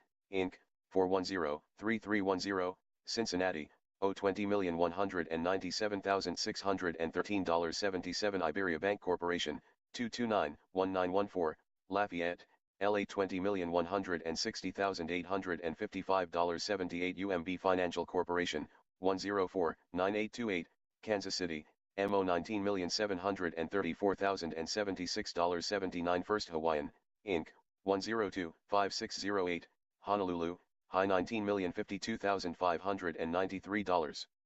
81st National of Nebraska, Inc., 102-0902, Omaha, NE $18,783,090.81 Fulton Financial Corporation, 111-7129, Lancaster, PA $18,433,910.82 Private Bancorp, Inc., 183-9319, Chicago, IL $18,169,191.83 Western Alliance Bank Corporation, 234-9815, Phoenix, AZ $16,728,767.84 Arvest Bank Group, Inc., 109-5674, Bentonville, AR $16,634,738.85 First Bank Holding Company, 106-0627, Lakewood, Co. $16,235,257.86 MB Financial, Inc., 109-0987, Chicago,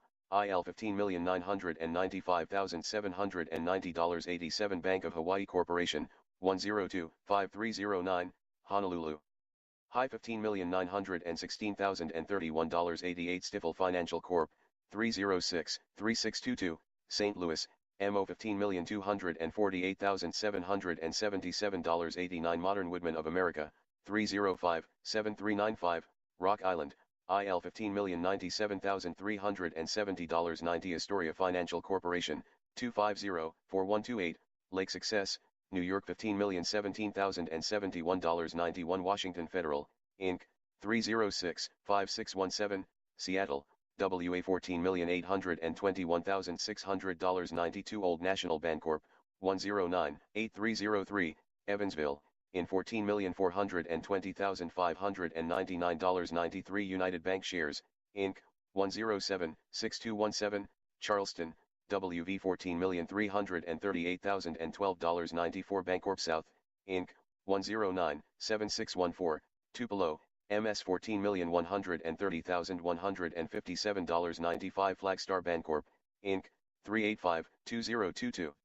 Troy, MI $13,723,711.96 Cathay General Bancorp, 184-3080, Los Angeles, CA $13,493,177.97 Sterling Bancorp, 308-3291, Montebello, New York $13,089,172.98 Hilltop Holdings, Inc., 383-8727, Dallas, TX $13,077,902.99 Trustmark Corporation, 107-9562, Jackson, MS $13,030,349.100 Apple Financial Holdings, Inc., 344-6412, New York, New York $12,884,030.101 Third Federal Savings and Loan of Cleveland, MHC, 382-8036, Cleveland, $12,624,307.102 First Bancorp, 274-4894, San Juan, PR $12,508,702.103 Midland Financial Co.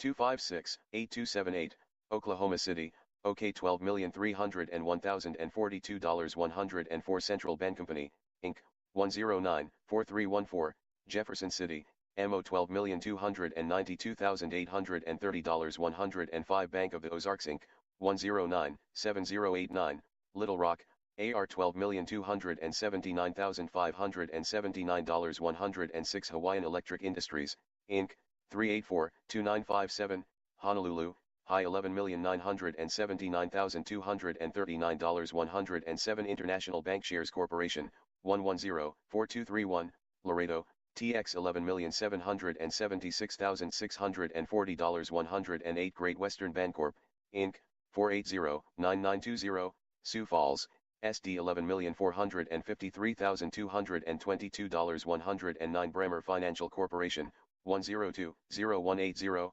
St. Paul, MN $11,340,612.110 First Midwest Bancorp, Inc., 120-8184, Itasca, IL $10,995,810.111 Country Life Insurance Company, 382-5204, Bloomington, IL $10,264,654.112 Bank of California, Inc., 315-3130, Irvine, CA $10,157,662.113 Eastern Bank Corporation, 142-7239, Boston, MA $10,025,463 Restatement, 2nd, of Contracts Chapter 1 Meaning of Terms 1. Contract defined. A contract is a promise or a set of promises for the breach of which the law gives a remedy, or the performance of which the law in some way recognizes as a duty. 2. Promise, promisor, promisee, beneficiary. 1. A promise is a manifestation of intention to act or refrain from acting in a specified way, so made as to justify a promisee in understanding that a commitment has been made. 2. The person manifesting the intention is the promisor. 3. The person to whom the manifestation is addressed is the promisee. 4. Where performance will benefit a person other than the promisee, that person is a beneficiary. 4. How a promise may be made. A promise may be stated in words either oral or written, or may be inferred wholly or partly from conduct. Chapter 2 Formation of Contracts, Parties and Capacity 12. Capacity to contract. 1. No one can be bound by contract who has not legal capacity to incur at least voidable contractual duties. Capacity to contract may be partial, and its existence in respect of a particular transaction may depend upon the nature of the transaction or upon other circumstances. 2. A natural person who manifests assent to a transaction has full legal capacity to incur contractual duties thereby unless he is a. Under guardianship, or b. An infant, or c. Mentally ill or defective, or d. Intoxicated. 13. Persons affected by guardianship. A person has no capacity to incur contractual duties if his property is under guardianship by reason of an adjudication of mental illness or defect. 14. Infants. Unless a statute provides otherwise, a natural person has the capacity to incur only voidable contractual duties until the beginning of the day before the person's 18th birthday. 15. Mental illness or defect. 1. A person incurs only voidable contractual duties by entering into a transaction if by reason of mental illness or defect, a. He is unable to understand in a reasonable manner the nature and consequences of the transaction, or b. He is unable to act in a reasonable manner in relation to the transaction and the other party has reason to know of his condition. 2. Where the contract is made on fair terms and the other party is without knowledge of the mental illness or defect, the power of avoidance under subsection 1 terminates to the extent that the contract has been so performed in whole or in part, or the circumstances have so changed that avoidance would be unjust. In such a case a court may grant relief as justice requires. 16. Intoxicated persons. A person incurs only voidable contractual duties by entering into a transaction if the other party has reason to know that by reason of intoxication, a. He is unable to understand in a reasonable manner the nature and consequences of the transaction, or b. He is unable to act in a reasonable manner in relation to the transaction. Chapter 3 Formation of Contracts, Mutual Assent. 17. Requirement of a bargain. 1. Except as stated in subsection 2, the formation of a contract requires a bargain in which there is a manifestation of mutual assent to the exchange and a consideration. 2. Whether or not there is a bargain, a contract may be formed under special rules applicable to formal contracts or under the rules stated in 82 to 94. 18. Manifestation of mutual assent. Manifestation of mutual assent to an exchange requires that each party either make a promise or begin or render a performance. The predecessor of 18 is 20 of the first restatement. It read as follows: 20. Requirement of manifestation of mutual assent. A manifestation of mutual assent by the parties to an informal contract is essential to its formation, and the acts by which such assent is manifested must be done with the intent to do those acts, but, except as qualified by 55, 71, and 72, neither mental assent to the promises in the contract nor real or apparent intent that the promises shall be legally binding is essential. 20. Effect of misunderstanding. 1. There is no manifestation of mutual assent to an exchange if the parties attach materially different meanings to their manifestations and, a. Neither party knows or has reason to know the meaning attached by the other, or, b. Each party knows or each party has reason to know the meaning attached by the other. 2. The manifestations of the parties are operative in accordance with the meaning attached to them by one of the parties if, a. That party does not know of any different meaning attached by the other, and the other knows the meaning attached by the first party, or, b. That party has no reason to know of any different meaning attached by the other, and the other has reason to know the meaning attached by the first party. 22. Mode of assent, offer and acceptance. 1.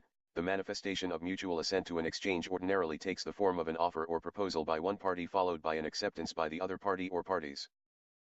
2. A manifestation of mutual assent may be made even though neither offer nor acceptance can be identified and even though the moment of formation cannot be determined. 24.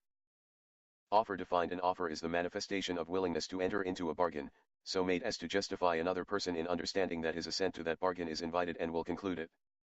25.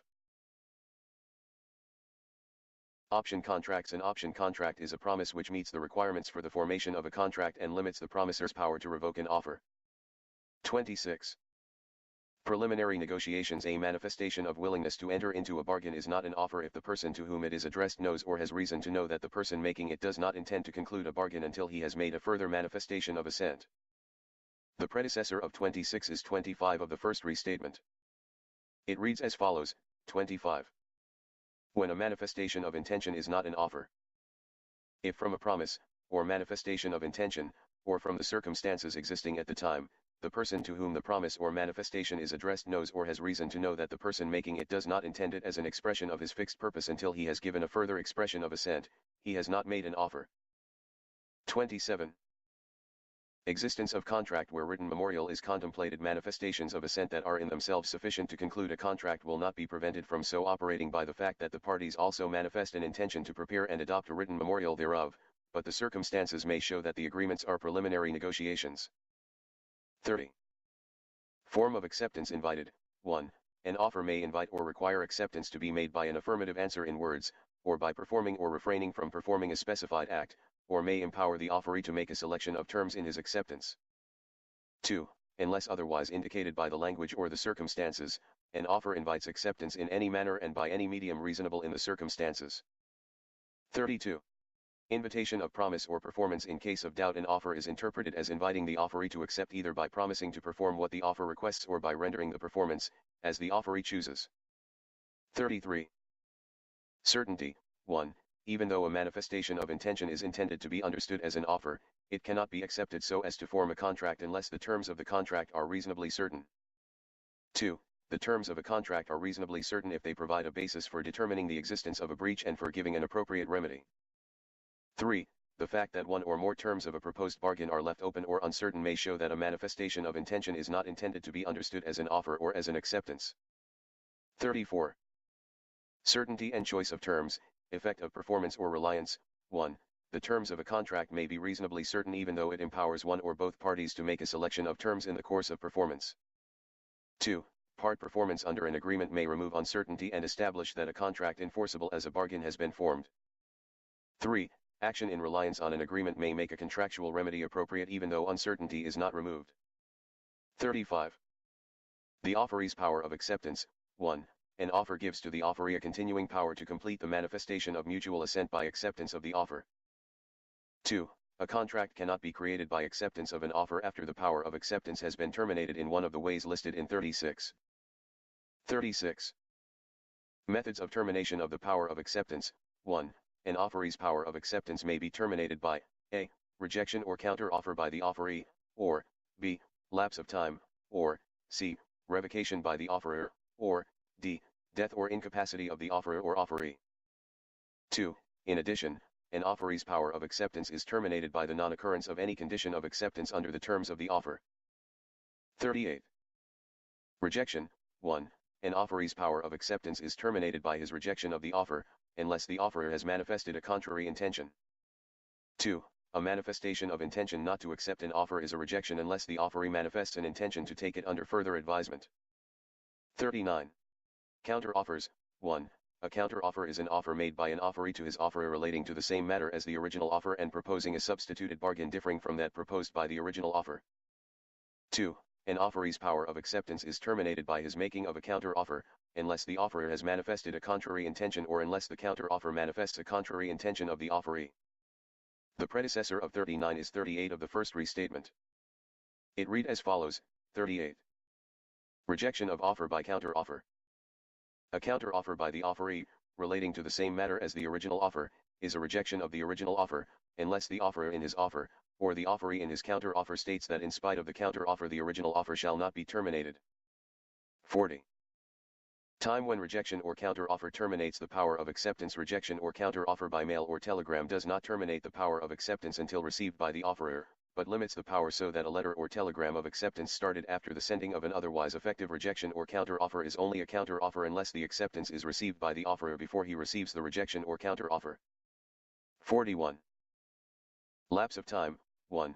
An offeree's power of acceptance is terminated at the time specified in the offer, or, if no time is specified, at the end of a reasonable time. 2. What is a reasonable time is a question of fact, depending on all the circumstances existing when the offer and attempted acceptance are made. 3. unless otherwise indicated by the language or the circumstances, and subject to the rule stated in 49, an offer sent by mail is seasonably accepted if an acceptance is mailed at any time before midnight on the day on which the offer is received. 42.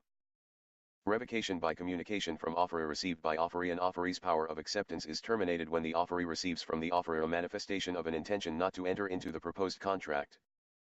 43. Indirect communication of revocation. An offeree's power of acceptance is terminated when the offeror takes definite action inconsistent with an intention to enter into the proposed contract and the offeree acquires reliable information to that effect.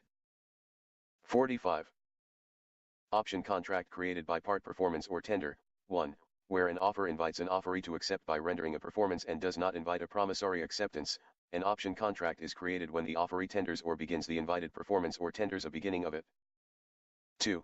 The offeror's duty of performance under any option contract so created is conditional on completion or tender of the invited performance in accordance with the terms of the offer. 46. Revocation of general offer. Where an offer is made by advertisement in a newspaper or other general notification to the public or to a number of persons whose identity is unknown to the offeror, the offeree's power of acceptance is terminated when a notice of termination is given publicity by advertisement or other general notification equal to that given to the offer and no better means of notification is reasonably available. 48. Death or incapacity of offeror or offeree. An offeree's power of acceptance is terminated when the offeree or offeror dies or is deprived of legal capacity to enter into the proposed contract. 50. Acceptance of offer defined. Acceptance by performance. Acceptance by promise. 1. Acceptance of an offer is a manifestation of assent to the terms thereof made by the offeree in a manner invited or required by the offer. 2. Acceptance by performance requires that at least part of what the offer requests be performed or tendered and includes acceptance by a performance which operates as a return promise. 3. Acceptance by a promise requires that the offeree complete every act essential to the making of the promise. 51. Effect of part performance without knowledge of offer. Unless the offeror manifests a contrary intention, an offeree who learns of an offer after he has rendered part of the performance requested by the offer may accept by completing the requested performance. 52. Who may accept an offer? An offer can be accepted only by a person whom it invites to furnish the consideration. 53. Acceptance by performance, manifestation of intention not to accept. 1. An offer can be accepted by the rendering of a performance only if the offer invites such an acceptance. 2. Except as stated in 69, the rendering of a performance does not constitute an acceptance if within a reasonable time the offeree exercises reasonable diligence to notify the offeror of non-acceptance. 3. Where an offer of a promise invites acceptance by performance and does not invite a promissory acceptance, the rendering of the invited performance does not constitute an acceptance if before the offeror performs his promise the offeree manifests an intention not to accept. 54. Acceptance by performance, necessity of notification to offeror. 1. Where an offer invites an offeree to accept by rendering a performance, no notification is necessary to make such an acceptance effective unless the offer requests such a notification. 2. If an offeree who accepts by rendering a performance has reason to know that the offeror has no adequate means of learning of the performance with reasonable promptness and certainty, the contractual duty of the offeror is discharged unless, a. the offeree exercises reasonable diligence to notify the offeror of acceptance, or, b. the offeror learns of the performance within a reasonable time, or, c. the offer indicates that notification of acceptance is not required. 55. Acceptance of non-promissory offers. Acceptance by promise may create a contract in which the offeror's performance is completed when the offeree's promise is made. 56. Acceptance by promise, necessity of notification to offeror except as stated in 69 or where the offer manifests a contrary intention, it is essential to an acceptance by promise either that the offeree exercise reasonable diligence to notify the offeror of acceptance or that the offeror receive the acceptance seasonably. 58. Necessity of acceptance. Complying with terms of offer and acceptance must comply with the requirements of the offer as to the promise to be made or the performance to be rendered. 59.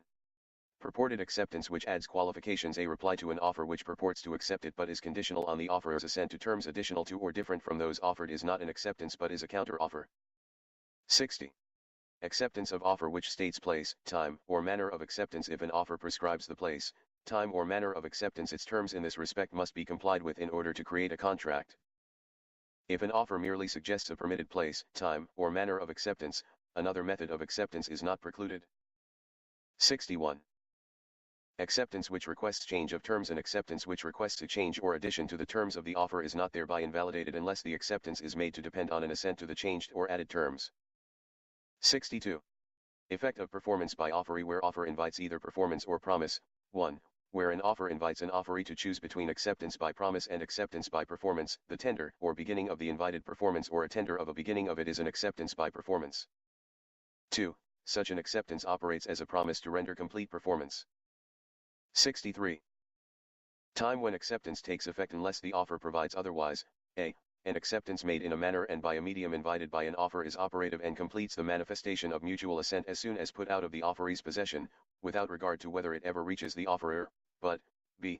An acceptance under an option contract is not operative until received by the offerer. 66.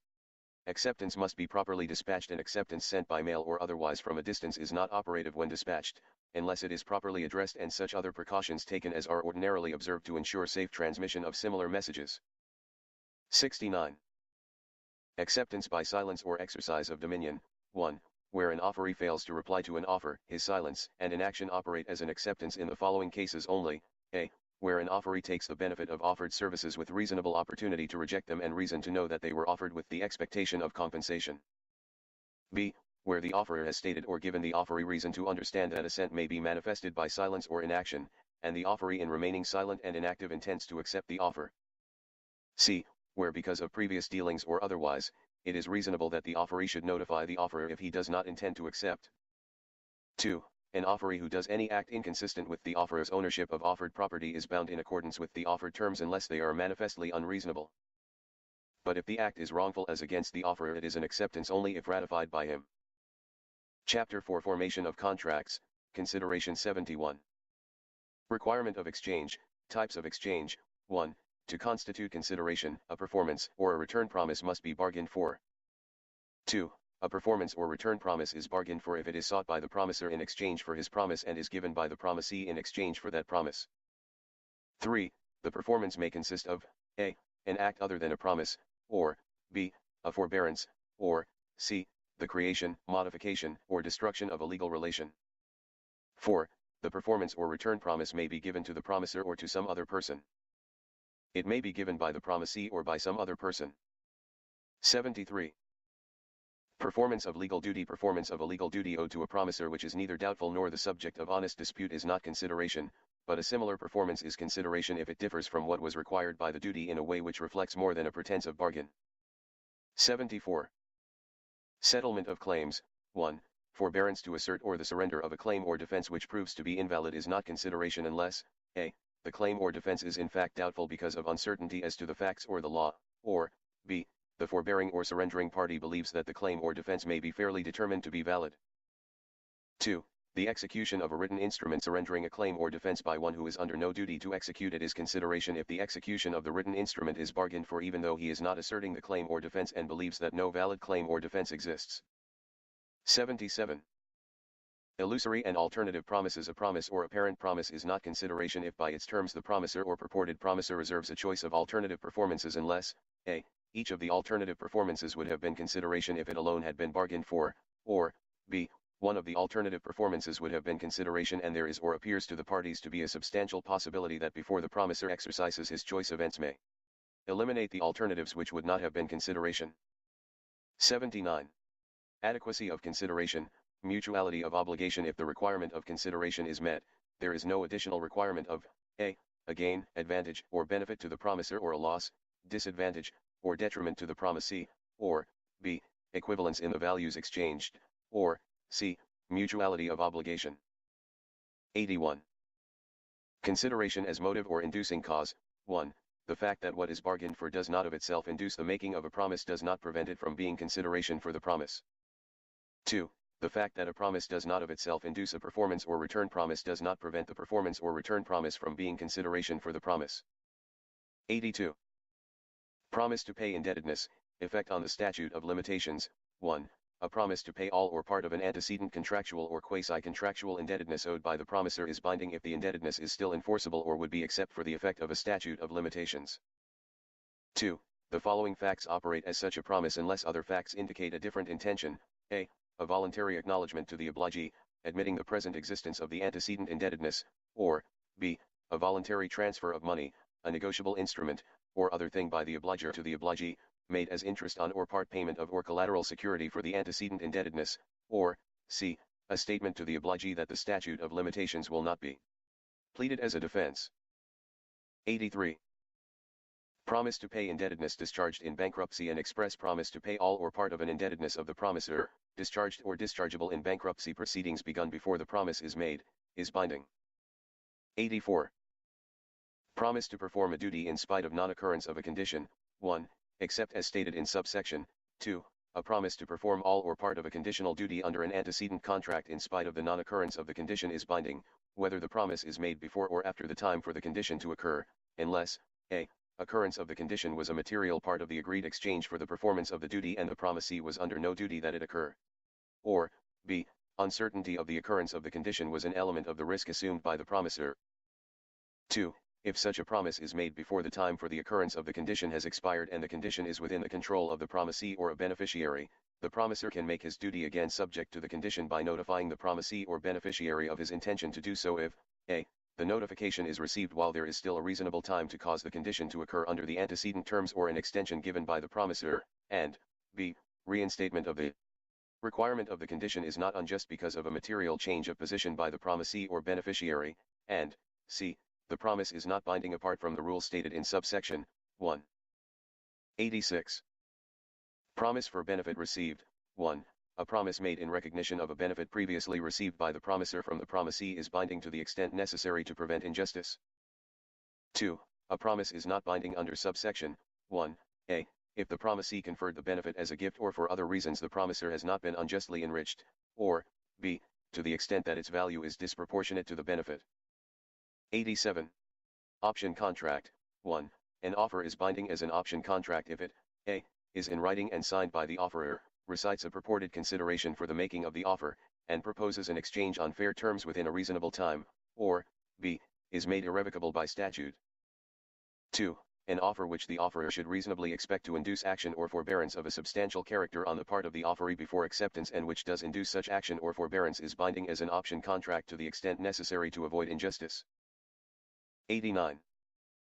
Modification of executory contract. A promise modifying a duty under a contract not fully performed on either side is binding, a. If the modification is fair and equitable in view of circumstances not anticipated by the parties when the contract was made, or, b. To the extent provided by statute, or, c. To the extent that justice requires enforcement in view of material change of position in reliance on the promise. 90. Promise reasonably inducing action or forbearance. 1. A promise which the promisor should reasonably expect to induce action or forbearance on the part of the promisee or a third person and which does induce such action or forbearance is binding if injustice can be avoided only by enforcement of the promise. The remedy granted for breach may be limited as justice requires. 2. A charitable subscription or a marriage settlement is binding under subsection 1, without proof that the promise induced action or forbearance. The predecessor of 90, in the first restatement, read as follows, 90. Promise reasonably inducing definite and substantial action. A promise which the promisor should reasonably expect to induce action or forbearance of a definite and substantial character on the part of the promisee and which does induce such action or forbearance is binding if injustice can be avoided only by enforcement of the promise. 95. Requirements for sealed contract or written contract or instrument. The introduction to this topic notes that the effect of a seal is governed by statute in most states. 1. In the absence of statute, a promise is binding without consideration if, a. It is in writing and sealed, and, b. The document containing the promise is delivered, and, c. The promisor and promisee are named in the document or so described as to be capable of identification when it is delivered. 2. When a statute provides in effect that a written contract or instrument is binding without consideration or that lack of consideration is an affirmative defense to an action on a written contract or instrument, in order to be subject to the statute a promise must either, a. Be expressed in a document signed or otherwise assented to by the promisor and delivered, or, b. Be expressed in a writing or writings to which both promisor and promisee manifest assent. Chapter 5. The Statute of Frauds. 131. General requisites of a memorandum. Unless additional requirements are prescribed by the particular statute, a contract within the Statute of Frauds is enforceable if it is evidenced by any writing, signed by or on behalf of the party to be charged, which, a. Reasonably identifies the subject matter of the contract, b. Is sufficient to indicate that a contract with respect thereto has been made between the parties or offered by the signer to the other party, and, c. States with reasonable certainty the essential terms of the unperformed promises in the contract. 132. Several writings. The memorandum may consist of several writings if one of the writings is signed and the writings in the circumstances clearly indicate that they relate to the same transaction. 139. Enforcement by virtue of action in reliance. 1. A promise which the promisor should reasonably expect to induce action or forbearance on the part of the promisee or a third person and which does induce the action or forbearance is enforceable notwithstanding the statute of frauds if injustice can be avoided only by enforcement of the promise. The remedy granted for breach is to be limited as justice requires. 2. In determining whether injustice can be avoided only by enforcement of the promise, the following circumstances are significant. A. The availability and adequacy of other remedies, particularly cancellation and restitution. B. The definite and substantial character of the action or forbearance in relation to the remedy sought. C. The extent to which the action of forbearance corroborates evidence of the making and terms of the promise, or the making and terms are otherwise established by clear and convincing evidence. D. The reasonableness of the action or forbearance. E. The extent to which the action of forbearance was foreseeable by the promisor. Chapter 6 Mistake 151. Mistake defined. A mistake is a belief that is not in accord with the facts. 152. When mistake of both parties makes a contract voidable. 1. Where a mistake of both parties at the time a contract was made as to a basic assumption on which the contract was made has a material effect on the agreed exchange of performances, the contract is voidable by the adversely affected party unless he bears the risk of the mistake under the rule stated in 154. 2. In determining whether the mistake has a material effect on the agreed exchange of performances, account is taken of any relief by way of reformation, restitution, or otherwise. 153. When mistake of one party makes a contract voidable. Where a mistake of one party at the time a contract was made as to a basic assumption on which he made the contract has a material effect on the agreed exchange of performances that is adverse to him, the contract is voidable by him if he does not bear the risk of the mistake under the rule stated in 154, and a. The effect of the mistake is such that enforcement of the contract would be unconscionable, or b. The other party had reason to know of the mistake or his fault caused the mistake. 154. When a party bears the risk of a mistake. A party bears the risk of a mistake when a. The risk is allocated to him by agreement of the parties, or b. He is aware, at the time the contract is made, that he has only limited knowledge with respect to the facts to which the mistake relates but treats his limited knowledge as sufficient, or c. The risk is allocated to him by the court on the ground that it is reasonable in the circumstances to do so. 155. When mistake of both parties as to written expression justifies reformation. Where a writing that evidences or embodies an agreement in whole or in part fails to express the agreement because of a mistake of both parties as to the contents or effect of the writing, the court may at the request of a party reform the writing to express the agreement, except to the extent that rights of third parties such as good faith purchasers for value will be unfairly affected. 157. Effect of fault of parties seeking relief. A mistaken party's fault in failing to know or discover the facts before making the contract does not bar him from avoidance or reformation under the rules stated in this chapter, unless his fault amounts to a failure to act in good faith and in accordance with reasonable standards of fair dealing. 158. Relief including restitution. 1. In any case governed by the rules stated in this chapter, either party may have a claim for relief including restitution under the rules stated in 240 and 376. 2. In any case governed by the rules stated in this chapter, if those rules together with the rules stated in Chapter 16 will not avoid injustice, the court may grant relief on such terms as justice requires including protection of the parties' reliance interests. Chapter 7 Misrepresentation, Duress, and Undue Influence 161. When non-disclosure is equivalent to an assertion. A person's non-disclosure of a fact known to him is equivalent to an assertion that the fact does not exist in the following cases only. A. Where he knows that disclosure of the fact is necessary to prevent some previous assertion from being a misrepresentation or from being fraudulent or material.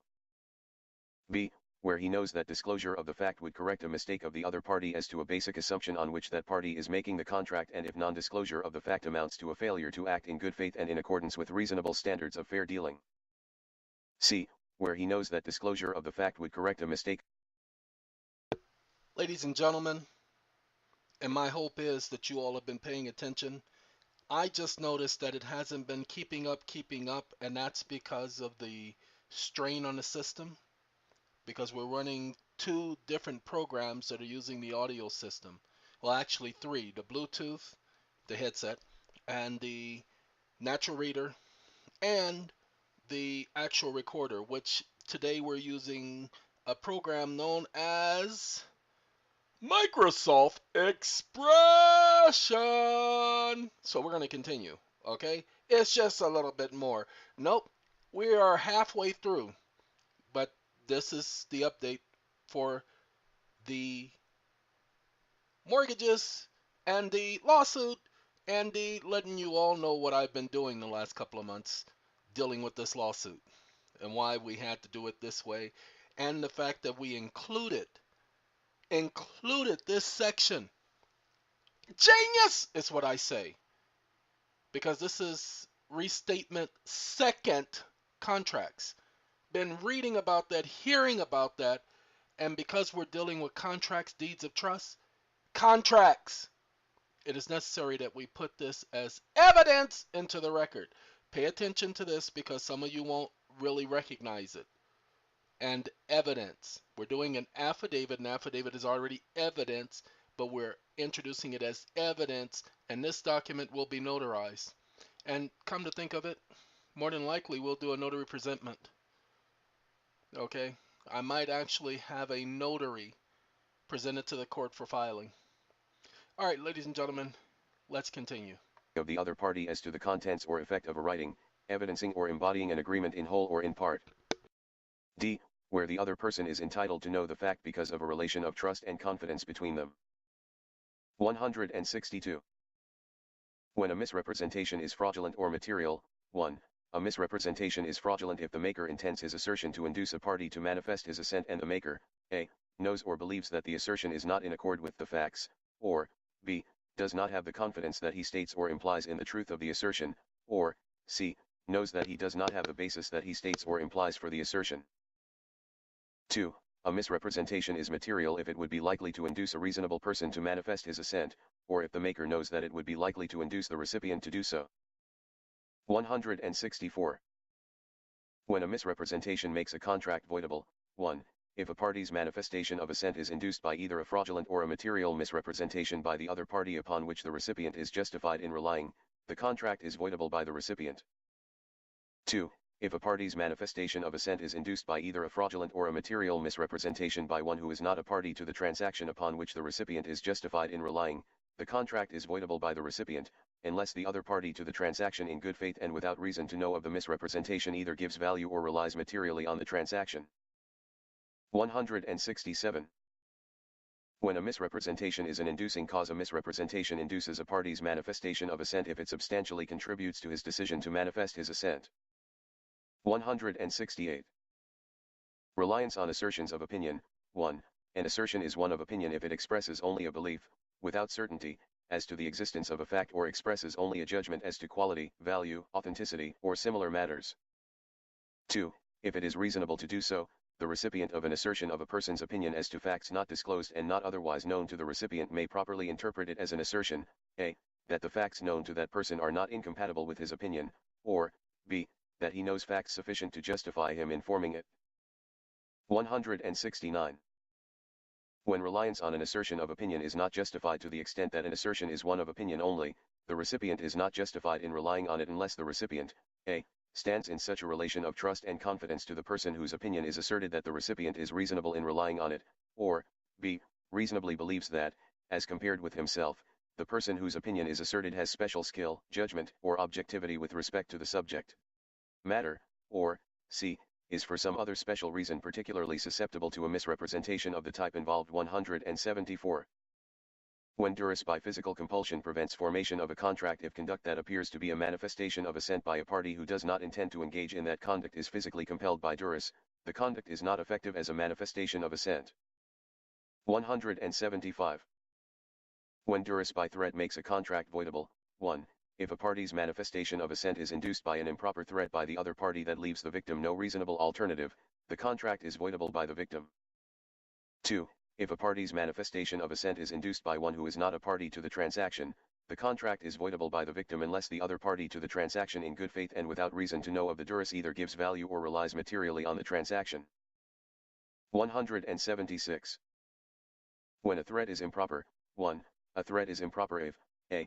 what is threatened is a crime or a tort, or the threat itself would be a crime or a tort if it resulted in obtaining property, b. what is threatened is a criminal prosecution, c. what is threatened is the use of civil process and the threat is made in bad faith, or, d. the threat is a breach of the duty of good faith and fair dealing under a contract with the recipient. 2. A threat is improper if the resulting exchange is not on fair terms, and a.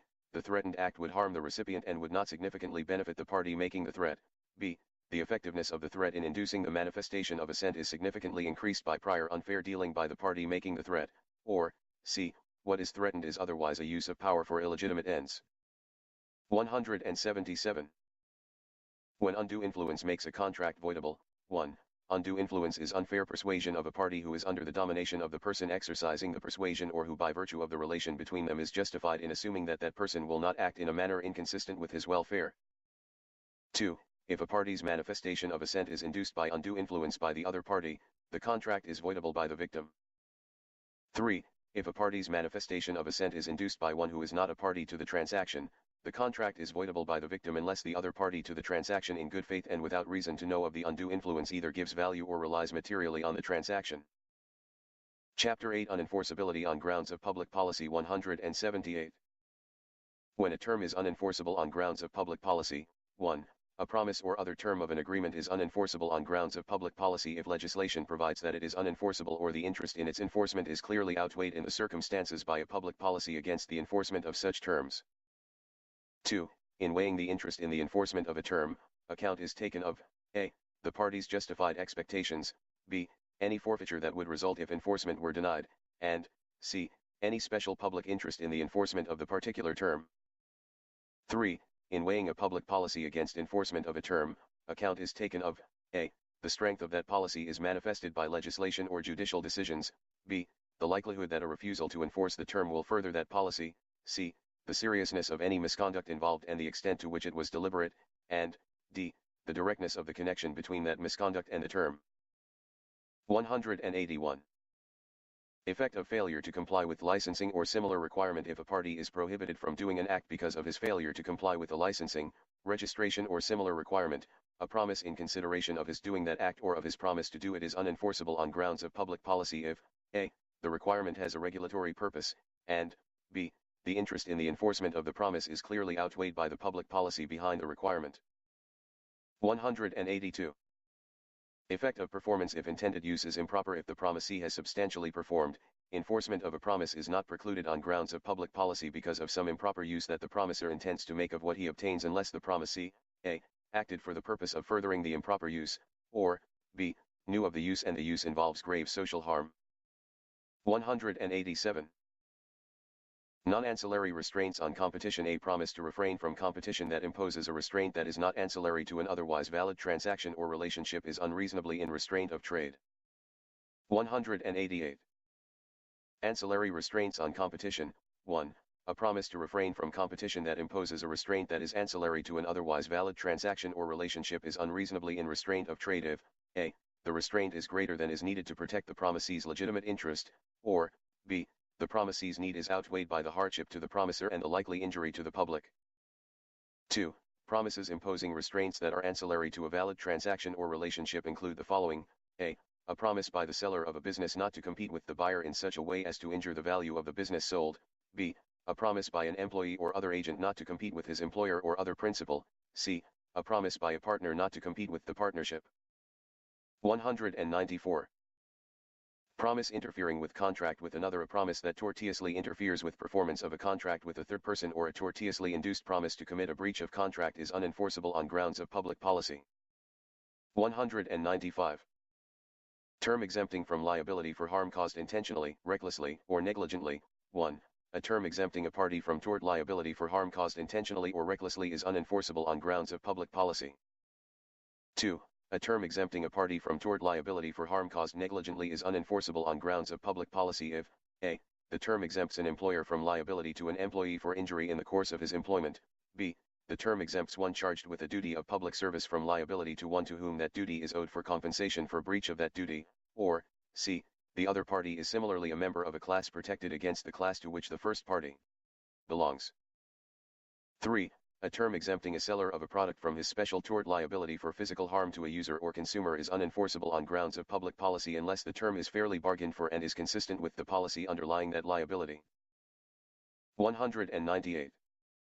Restitution in favor of party who is excusably ignorant or is not equally in the wrong. A party has a claim in restitution for performance that he has rendered under or in return for a promise that is unenforceable on grounds of public policy if a. he was excusably ignorant of the facts or of legislation of a minor character, in the absence of which the promise would be enforceable, or b.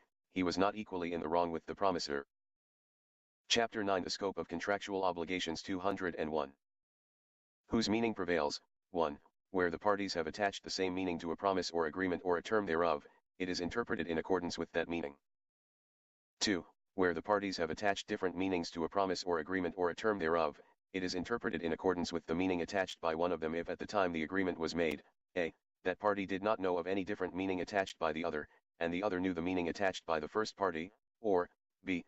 that party had no reason to know of any different meaning attached by the other, and the other had reason to know the meaning attached by the first party. 3. Except as stated in the section, neither party is bound by the meaning attached by the other, even though the result may be a failure of mutual assent. 202. Rules in aid of interpretation. 1.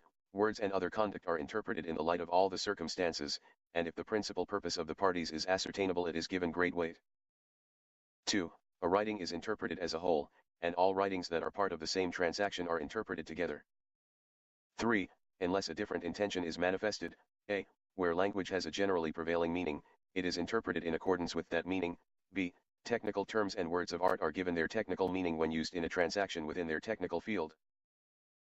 4. Where an agreement involves repeated occasions for performance by either party with knowledge of the nature of the performance and opportunity for objection to it by the other, any course of performance accepted or acquiesced in without objection is given great weight in the interpretation of the agreement. 5. Wherever reasonable, the manifestations of intention of the parties to a promise or agreement are interpreted as consistent with each other and with any relevant course of performance, course of dealing, or usage of trade. 203. Standards of preference in interpretation. In the interpretation of a promise or agreement or a term thereof, the following standards of preference are generally applicable. A. An interpretation which gives a reasonable, lawful, and effective meaning to all the terms is preferred to an interpretation which leaves a part unreasonable, unlawful, or of no effect. B. Express terms are given greater weight than course of performance, course of dealing, and usage of trade. Course of performance is given greater weight than course of dealing or usage of trade, and course of dealing is given greater weight than usage of trade. C. Specific terms and exact terms are given greater weight than general language. D. Separately negotiated or added terms are given greater weight than standardized terms or other terms not separately negotiated. 204.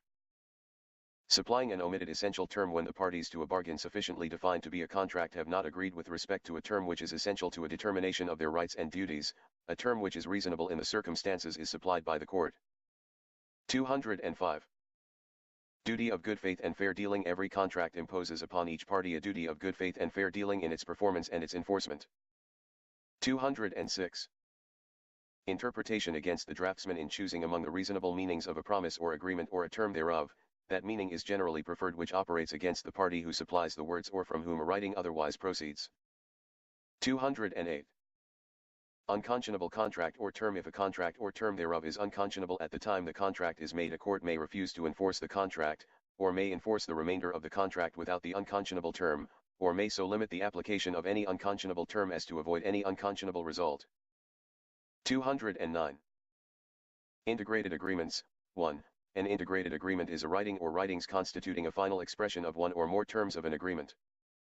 2. Whether there is an integrated agreement is to be determined by the court as a question preliminary to determination of a question of interpretation or to application of the parole evidence rule. 3. Where the parties reduce an agreement to a writing which in view of its completeness and specificity reasonably appears to be a complete agreement, it is taken to be an integrated agreement unless it is established by other evidence that the writing did not constitute a final expression. 210. Completely and partially integrated agreements. 1. A completely integrated agreement is an integrated agreement adopted by the parties as a complete and exclusive statement of the terms of the agreement. 2. A partially integrated agreement is an integrated agreement other than a completely integrated agreement. 3. Whether an agreement is completely or partially integrated is to be determined by the court as a question preliminary to determination of a question of interpretation or to application of the parole evidence rule. 211. Standardized agreements. 1. Except as stated in subsection 3, where a party to an agreement signs or otherwise manifests assent to a writing and has reason to believe that like writings are regularly used to embody terms of agreements of the same type, he adopts the writing as an integrated agreement with respect to the terms included in the writing. 2. Such a writing is interpreted wherever reasonable as treating alike all those similarly situated, without regard to their knowledge or understanding of the standard terms of the writing. 3. Where the other party has reason to believe that the party manifesting such assent would not do so if he knew that the writing contained a particular term, the term is not part of the agreement. 213. Effect of integrated agreement on prior agreements. Parole evidence rule. 1. A binding integrated agreement discharges prior agreements to the extent that it is inconsistent with them. 2. A binding completely integrated agreement discharges prior agreements to the extent that they are within its scope. 3. An integrated agreement that is not binding or that is voidable and avoided does not discharge a prior agreement. But an integrated agreement, even though not binding, may be effective to render inoperative a term which would have been part of the agreement if it had not been integrated. 214. Evidence of prior or contemporaneous agreements and negotiations. Agreements and negotiations prior to or contemporaneous with the adoption of a writing are admissible in evidence to establish a. That the writing is or is not an integrated agreement, b. That the integrated agreement, if any, is completely or partially integrated, c. The meaning of the writing, whether or not integrated, d. Illegality, fraud, duress, mistake, lack of consideration, or other invalidating cause, e. Ground for granting or denying rescission, reformation, specific performance, or other remedy. 215. Contradiction of integrated terms except as stated in the preceding section, where there is a binding agreement, either completely or partially integrated, evidence of prior or contemporaneous agreements or negotiations is not admissible in evidence to contradict a term of the writing. 216. Consistent additional terms. 1. Evidence of a consistent additional term is admissible to supplement an integrated agreement unless the court finds that the agreement was completely integrated. 2. An agreement is not completely integrated if the writing omits a consistent additional agreed term which is, a. agreed to for separate consideration, or, b. such a term as in the circumstances might naturally be omitted from the writing. 217. Integrated agreement subject to oral requirement of a condition where the parties to a written agreement agree orally that performance of the agreement is subject to the occurrence of a stated condition, the agreement is not integrated with respect to the oral condition. 220. Usage relevant to interpretation. 1. An agreement is interpreted in accordance with the relevant usage if each party knew or had reason to know of the usage and neither party knew or had reason to know that the meaning attached by the other was inconsistent with the usage. 2. When the meaning attached by one party accorded with the relevant usage and the other knew or had reason to know of the usage, the other is treated as having known or had reason to know the meaning attached by the first party. 221. Usage supplementing an agreement. An agreement is supplemented or qualified by a reasonable usage with respect to agreements of the same type if each party knows or has reason to know of the usage and neither party knows or has reason to know that the other party has an intention inconsistent with the usage. 222. Usage of trade. 1. A usage of trade is a usage having such regularity of observance in a place, vocation, or trade as to justify an expectation that it will be observed with respect to a particular agreement. It may include a system of rules regularly observed even though particular rules are changed from time to time. 2. The existence and scope of a usage of trade are to be determined as questions of fact. If a usage is embodied in a written trade code or similar writing, the interpretation of the writing is to be determined by the court as a question of law. 3. Unless otherwise agreed, a usage of trade in the vocation or trade in which the parties are engaged or a usage of trade of which they know or have reason to know gives meaning to or supplements or qualifies their agreement. 223. Course of dealing. 1. A course of dealing is a sequence of previous conduct between the parties to an agreement which is fairly to be regarded as establishing a common basis of understanding for interpreting their expressions and other conduct. 2. Unless otherwise agreed, a course of dealing between the parties gives meaning to or supplements or qualifies their agreement. 224. Condition defined. A condition is an event, not certain to occur, which must occur, unless its non-occurrence is excused, before performance under a contract becomes due. 225. Effects of the non-occurrence of a condition. 1. Performance of a duty subject to a condition cannot become due unless the condition occurs or its non-occurrence is excused. 2. Unless it has been excused, the non-occurrence of a condition discharges the duty when the condition can no longer occur. 3. Non-occurrence of a condition is not a breach by a party unless he is under a duty that the condition occur. 226. How an event may be made a condition. An event may be made a condition either by the agreement of the parties or by a term supplied by the court. 227. Standards of preference with regard to conditions. 1. In resolving doubts as to whether an event is made a condition of an obliger's duty, and as to the nature of such an event, an interpretation is preferred that will reduce the obligee's risk of forfeiture, unless the event is within the obligee's control or the circumstances indicate that he has assumed the risk. 2. Unless the contract is of a type under which only one party generally undertakes duties, when it is doubtful whether a duty is imposed on an obligee that an event occur, or b.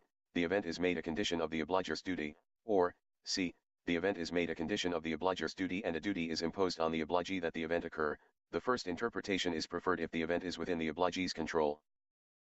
3. In case of doubt, an interpretation under which an event is a condition of an obliger's duty is preferred over an interpretation under which the non-occurrence of the event is a ground for discharge of that duty after it has become a duty to perform. 228. Satisfaction of the obliger as a condition when it is a condition of an obliger's duty that he be satisfied with respect to the obligee's performance or with respect to something else, and it is practicable to determine whether a reasonable person in the position of the obliger would be satisfied. An interpretation is preferred under which the condition occurs if such a reasonable person in the position of the obliger would be satisfied. 229. Excuse of a condition to avoid forfeiture. To the extent that the non-occurrence of a condition would cause disproportionate forfeiture, a court may excuse the non-occurrence of that condition unless its occurrence was a material part of the agreed exchange. Chapter 10 Performance and Non-Performance. 234. Order of performances. 1. Where all or part of the performances to be exchanged under an exchange of promises can be rendered simultaneously, they are to that extent due simultaneously, unless the language or the circumstances indicate the contrary. 2. Except to the extent stated in subsection 1, where the performance of only one party under such an exchange requires a period of time, his performance is due at an earlier time than that of the other party, unless the language or the circumstances indicate the contrary. 235. Effect of performance as discharge and of non-performance as breach. 1. Full performance of a duty under a contract discharges the duty. 2. When performance of a duty under a contract is due, any non-performance is a breach. 236. Claims for damages for total and for partial breach. 1. A claim for damages for total breach is one for damages based on all of the injured party's remaining rights to performance. 2. A claim for damages for partial breach is one for damages based on only part of the injured party's remaining rights to performance. 237. Effect on other parties' duties of a failure to render performance except as stated in 240, it is a condition of each party's remaining duties to render performances to be exchanged under an exchange of promises that there be no uncured material failure by the other party to render any such performance due at an earlier time. 238. Effect on other parties' duties of a failure to offer performance where all or part of the performances to be exchanged under an exchange of promises are due simultaneously, it is a condition of each party's duties to render such performance that the other party either render or, with manifested present ability to do so, offer performance of his part of the simultaneous exchange. 240. Part performances as agreed equivalents. If the performances to be exchanged under an exchange of promises can be apportioned into corresponding pairs of part performances so that the parts of each pair are properly regarded as agreed equivalents, a party's performance of his part of such a pair has the same effect on the other's duties to render performance of the agreed equivalent as it would have if only that pair of performances had been promised. 241. Circumstances significant in determining whether a failure is material. In determining whether a failure to render or to offer performance is material, the following circumstances are significant. A. The extent to which the injured party will be deprived of the benefit which he reasonably expected. B. The extent to which the injured party can be adequately compensated for the part of that benefit of which he will be deprived. C. The extent to which the party failing to perform or to offer to perform will suffer forfeiture. D. The likelihood that the party failing to perform or to offer to perform will cure his failure, taking account of all the circumstances including any reasonable assurances. E. The extent to which the behavior of the party failing to perform or to offer to perform comports with standards of good faith and fair dealing. 242.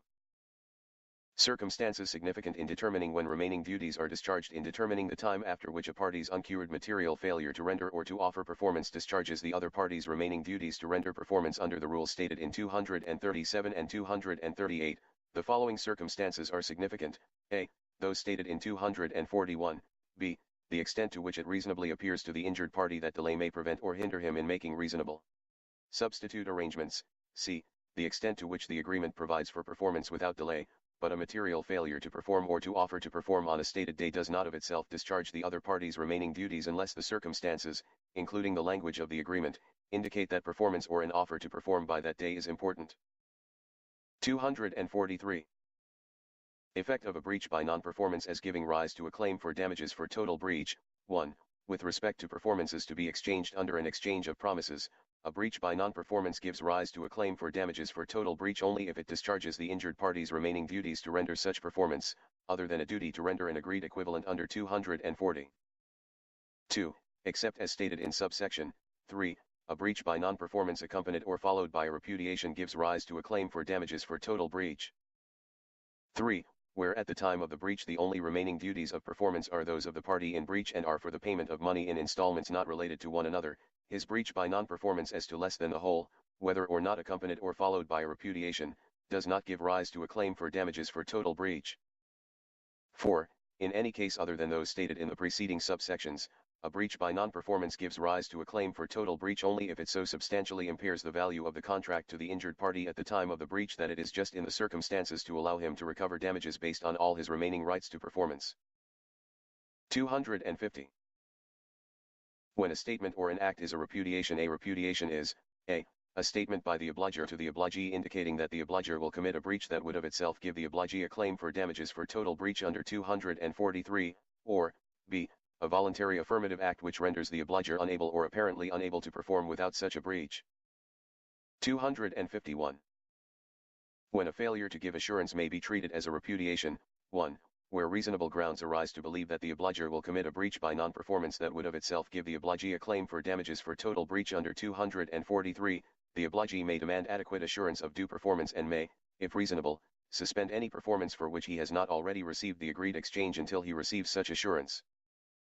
2. The obligee may treat as a repudiation the obliger's failure to provide within a reasonable time such assurance of due performance as is adequate in the circumstances of the particular case. 252. Effect of insolvency. 1.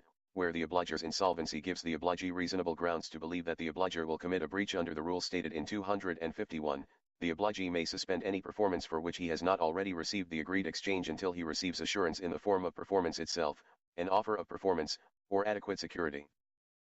2. A person is insolvent who either has ceased to pay his debts in the ordinary course of business or cannot pay his debts as they become due or is insolvent within the meaning of the federal bankruptcy law.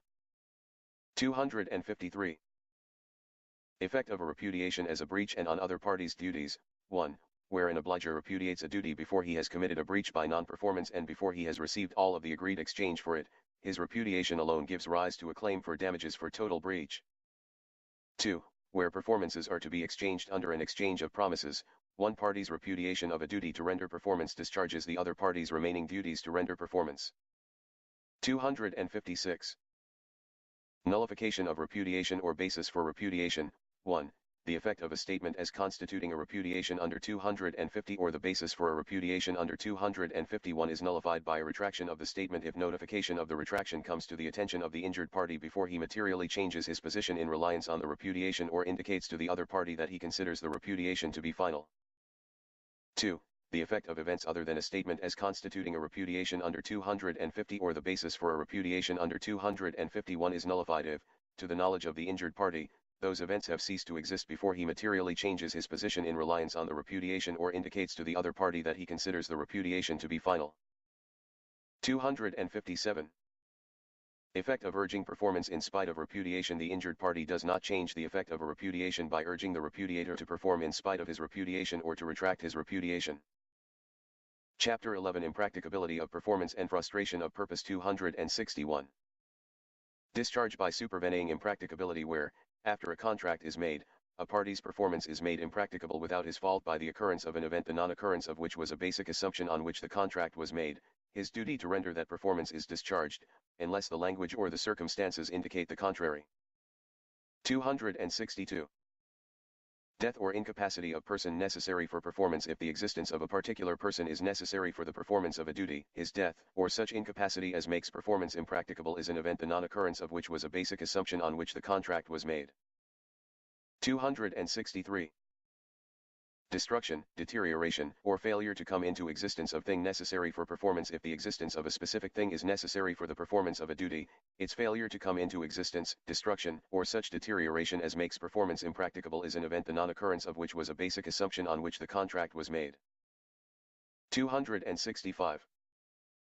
Discharge by supervening frustration where, after a contract is made, a party's principal purpose is substantially frustrated without his fault by the occurrence of an event the non-occurrence of which was a basic assumption on which the contract was made, his remaining duties to render performance are discharged, unless the language or the circumstances indicate the contrary. 266. Existing impracticability or frustration, 1, where, at the time a contract is made, a party's performance under it is impracticable without his fault because of a fact of which he has no reason to know and the non-existence of which is a basic assumption on which the contract is made, no duty to render that performance arises, unless the language or circumstances indicate the contrary. 2, where, at the time a contract is made, a party's principal purpose is substantially frustrated without his fault by a fact of which he has no reason to know and the non-existence of which is a basic assumption on which the contract is made, no duty of that party to render performance arises, unless the language or circumstances indicate the contrary. 272. Relief including restitution, 1. In any case governed by the rules stated in this chapter, either party may have a claim for relief including restitution under the rules stated in 240 and 377. 2. In any case governed by the rules stated in this chapter, if those rules together with the rules stated in Chapter 16 will not avoid injustice, the court may grant relief on such terms as justice requires including protection of the party's reliance interests. Chapter 12 Discharge by Assent or Alteration 281. Accord and Satisfaction, 1. An accord is a contract under which an obligee promises to accept a stated performance in satisfaction of the obliger's existing duty.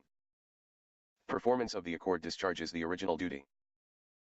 2. Until performance of the accord, the original duty is suspended unless there is such a breach of the accord by the obliger as discharges the new duty of the obligee to accept the performance in satisfaction. If there is such a breach, the obligee may enforce either the original duty or any duty under the accord. 3. Breach of the accord by the obligee does not discharge the original duty, but the obliger may maintain a suit for specific performance of the accord, in addition to any claim for damages for partial breach. 285. Contract not to sue, 1. A contract not to sue is a contract under which the obligee of a duty promises never to sue the obliger or a third person to enforce the duty or not to do so for a limited time. 2. Except as stated in subsection 3, a contract never to sue discharges the duty and a contract not to sue for a limited time bars an action to enforce the duty during that time. 3. A contract not to sue one co-obliger bars levy of execution on the property of the promisee during the agreed time but does not bar an action or the recovery of judgment against any co-obliger. 286. Alteration of writing, 1. If one to whom a duty is owed under a contract alters a writing that is an integrated agreement or that satisfies the statute of frauds with respect to that contract, the duty is discharged if the alteration is fraudulent and material. 2. An alteration is material if it would, if effective, vary any party's legal relations with the maker of the alteration or adversely affect that party's legal relations with a third person. The unauthorized insertion in a blank space in a writing is an alteration. Chapter 13 Joint and Several Promisors and Promisees 288. Promises of the same performance, 1. Where two or more parties to a contract make a promise or promises to the same promisee, the manifested intention of the parties determines whether they promise that the same performance or separate performances shall be given. 2. Unless a contrary intention is manifested, a promise by two or more promisors is a promise that the same performance shall be given. 293. Effect of performance or satisfaction on co-promisors. Full or partial performance or other satisfaction of the contractual duty of a promisor discharges the duty to the obligee of each other promisor of the same performance to the extent of the amount or value applied to the discharge of the duty of the promisor who renders it. 294. Effect of discharge on co-promisors, 1. Except as stated in 295, where the obligee of promises of the same performance discharges one promisor by release, rescission, or accord and satisfaction, a. Co-promisors who are bound only by a joint duty are discharged unless the discharged promisor is a surety for the co-promisor. B. Co-promisors who are bound by joint and several duties or by several duties are not discharged except to the extent required by the law of suretyship. 2. By statute in many states a discharge of one promisor does not discharge other promisors of the same performance except to the extent required by the law of suretyship. 3. Any consideration received by the obligee for discharge of one promisor discharges the duty of each other promisor of the same performance to the extent of the amount or value received. An agreement to the contrary is not effective unless it is made with a surety and expressly preserves the duty of his principal. Chapter 14 Contract Beneficiaries 302. Intended and incidental beneficiaries, 1. unless otherwise agreed between promisor and promisee. A beneficiary of a promise is an intended beneficiary if recognition of a right to performance in the beneficiary is appropriate to effectuate the intention of the parties, and either a. the performance of the promise will satisfy an obligation of the promisee to pay money to the beneficiary, or b. the circumstances indicate that the promisee intends to give the beneficiary the benefit of the promised performance. 2. An incidental beneficiary is a beneficiary who is not an intended beneficiary. 309. Defenses against the beneficiary. 1. A promise creates no duty to a beneficiary unless a contract is formed between the promisor and the promisee, and if a contract is voidable or unenforceable at the time of its formation, the right of any beneficiary is subject to the infirmity. 2. If a contract ceases to be binding in whole or in part because of impracticability, public policy, non-occurrence of a condition, or present or prospective failure of performance, the right of any beneficiary is to that extent discharged or modified. 3. Except as stated in subsections 1 and 2, and in 311, or as provided by the contract, the right of any beneficiary against the promisor is not subject to the promisor's claims or defenses against the promisee or to the promisee's claims or defenses against the beneficiary. 4. A beneficiary's right against the promisor is subject to any claim or defense arising from his own conduct or agreement. 311. Variation of a duty to a beneficiary. 1. Discharge or modification of a duty to an intended beneficiary by conduct of the promisee or by a subsequent agreement between promisor and promisee is ineffective if a term of the promise creating the duty so provides. 2. In the absence of such a term, the promisor and promisee retain power to discharge or modify the duty by subsequent agreement. 3. Such a power terminates when the beneficiary, before he receives notification of the discharge or modification, materially changes his position in justifiable reliance on the promise or brings suit on it or manifests assent to it at the request of the promisor or promisee. 4. If the promisee receives consideration for an attempted discharge or modification of the promisor's duty which is ineffective against the beneficiary can assert a right to the consideration so received. The promisor's duty is discharged to the extent of the amount received by the beneficiary. 313. Government contracts. 1. The rules stated in this chapter apply to contracts with the government or governmental agency except to the extent that application would contravene the policy of the law authorizing the contract or prescribing remedies for its breach. 2. In particular, a promisor who contracts with a government or governmental agency to do an act for or render a service to the public is not subject to contractual liability to a member of the public for consequential damages resulting from performance or failure to perform unless a. the terms of the promise provide for such liability, or b. the promisee is subject to liability to the member of the public for the damages and a direct action against the promisor is consistent with the terms of the contract and with the policy of the law authorizing the contract and prescribing remedies for its breach. Chapter 15 Assignment and Delegation 317.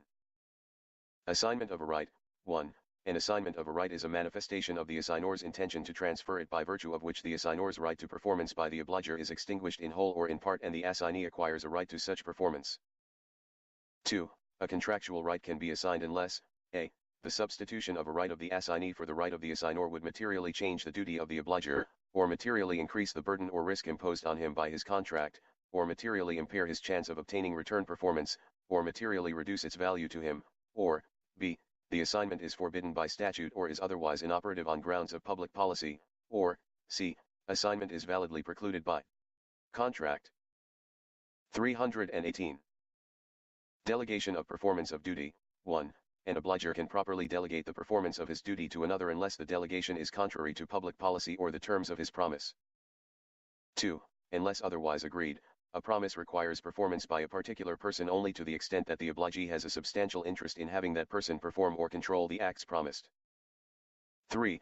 Unless the obligee agrees otherwise, neither delegation of performance nor a contract to assume the duty made with the obliger by the person delegated discharges any duty or liability of the delegating obliger. 319. Delegation of performance of condition. 1. Where a performance by a person is made a condition of a duty, performance by a person delegated by him satisfies that requirement unless the delegation is contrary to public policy or the terms of the agreement. 2. Unless otherwise agreed, an agreement requires performance of a condition by a particular person only to the extent that the obliger has a substantial interest in having that person perform or control the acts required. 321. Assignment of future rights. 1. Except as otherwise provided by statute, an assignment of a right to payment expected to arise out of an existing employment or other continuing business relationship is effective in the same way as an assignment of an existing right.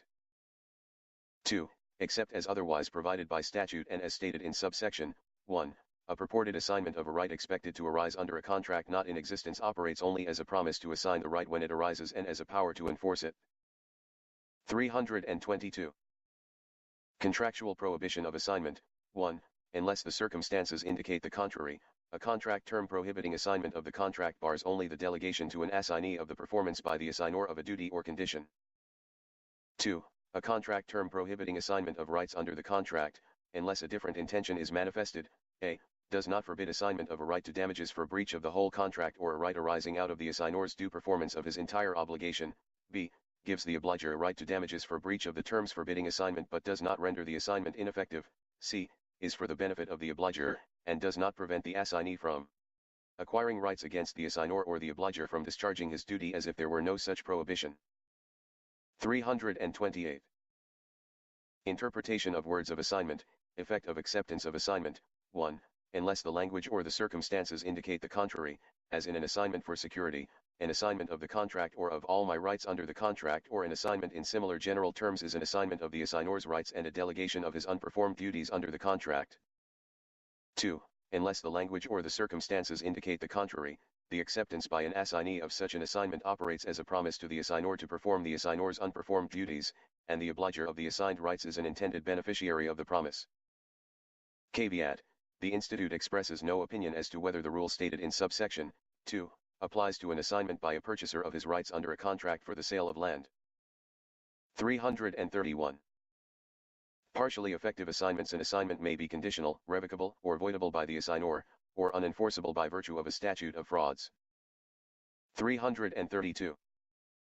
Revocability of gratuitous assignments. 1.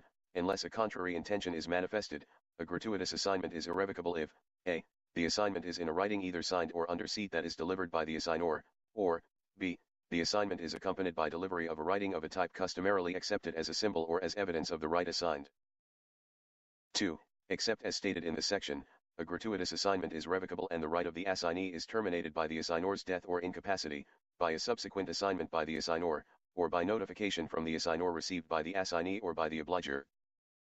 3. A gratuitous assignment ceases to be revocable to the extent that before the assignee's right is terminated he obtains a. payment or satisfaction of the obligation, or b. judgment against the obliger, or c. a new contract of the obliger by novation. 4. A gratuitous assignment is irrevocable to the extent necessary to avoid injustice where the assignor should reasonably expect the assignment to induce action or forbearance by the assignee or a subassignee and the assignment does induce such action or forbearance. 5. An assignment is gratuitous unless it is given or taken, a. in exchange for a performance or return promise that would be consideration for a promise, or b. as security for or in total or partial satisfaction of a pre-existing debt or other obligation. 336. Defenses against an assignee. 1. By an assignment the assignee acquires a right against the obliger only to the extent that the obliger is under a duty to the assignor, and if the right of the assignor would be voidable by the obliger or unenforceable against him if no assignment had been made, the right of the assignee is subject to the infirmity. 2. The right of an assignee is subject to any defense or claim of the obliger which accrues before the obliger receives notification of the assignment, but not to defenses or claims which accrue thereafter except as stated in this section or as provided by statute.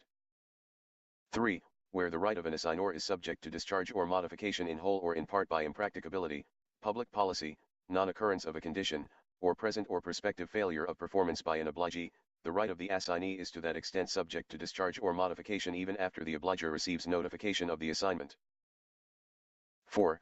An assignee's right against the obliger is subject to any defense or claim arising from his conduct or to which he was subject as a party or a prior assignee because he had notice. Chapter 16 Remedies 344.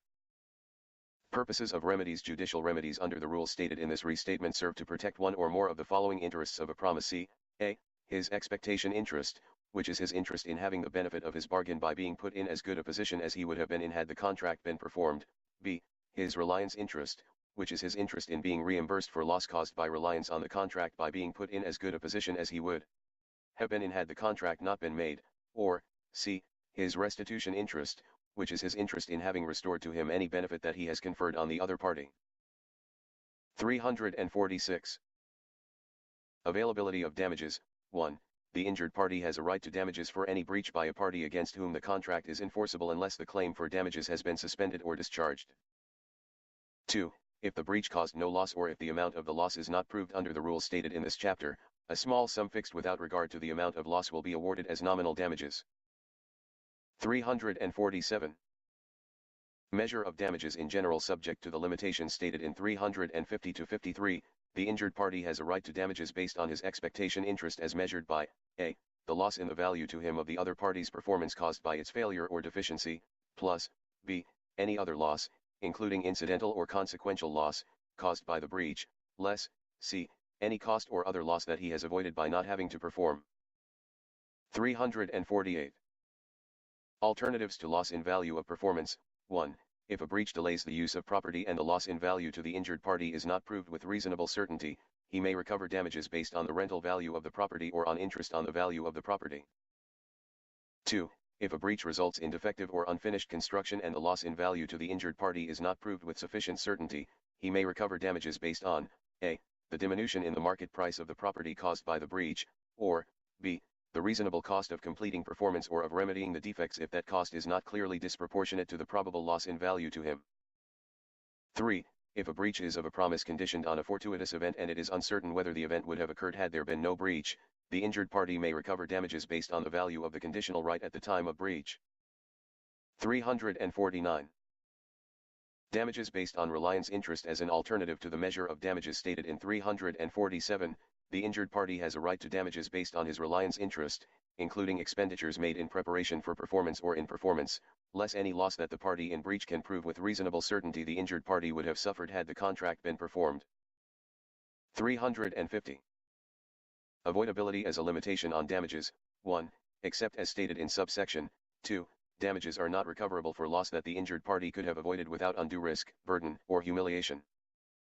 2. The injured party is not precluded from recovery by the rule stated in subsection 1, to the extent that he has made reasonable but unsuccessful efforts to avoid loss. 351. Unforeseeability and related limitations on damages. 1. Damages are not recoverable for loss that the party in breach did not have reason to foresee as a probable result of the breach when the contract was made. 2. Loss may be foreseeable as a probable result of a breach because it follows from the breach, a. in the ordinary course of events, or b. as a result of special circumstances, beyond the ordinary course of events, that the party in breach had reason to know. 3. A court may limit damages for foreseeable loss by excluding recovery for loss of profits, by allowing recovery only for loss incurred in reliance, or otherwise if it concludes that in the circumstances justice so requires in order to avoid disproportionate compensation. 352. Uncertainty as a limitation on damages. Damages are not recoverable for loss beyond an amount that the evidence permits to be established with reasonable certainty. 353. Loss due to emotional disturbance. Recovery for emotional disturbance will be excluded unless the breach also caused bodily harm or the contract or the breach is of such a kind that serious emotional disturbance was a particularly likely result. 354. Interest as damages. 1. If the breach consists of a failure to pay a definite sum in money or to render a performance with fixed or ascertainable monetary value, interest is recoverable from the time for performance on the amount due less all deductions to which the party in breach is entitled. 2. In any other case, such interest may be allowed as justice requires on the amount that would have been just compensation had it been paid when performance was due. 355. Punitive damages. Punitive damages are not recoverable for a breach of contract unless the conduct constituting the breach is also a tort for which punitive damages are recoverable. 356. Liquidated damages and penalties. 1. Damages for breach by either party may be liquidated in the agreement but only at an amount that is reasonable in the light of the anticipated or actual loss caused by the breach and the difficulties of proof of loss. A term fixing unreasonably large liquidated damages is unenforceable on grounds of public policy as a penalty. 2. A term in a bond providing for an amount of money as a penalty for non-occurrence of the condition of the bond is unenforceable on grounds of public policy to the extent that the amount exceeds the loss caused by such non-occurrence. 359. Effect of adequacy of damages. 1. Specific performance or an injunction will not be ordered if damages would be adequate to protect the expectation interest of the injured party. 2. The adequacy of the damage remedy for failure to render one part of the performance due does not preclude specific performance or injunction as to the contract as a whole.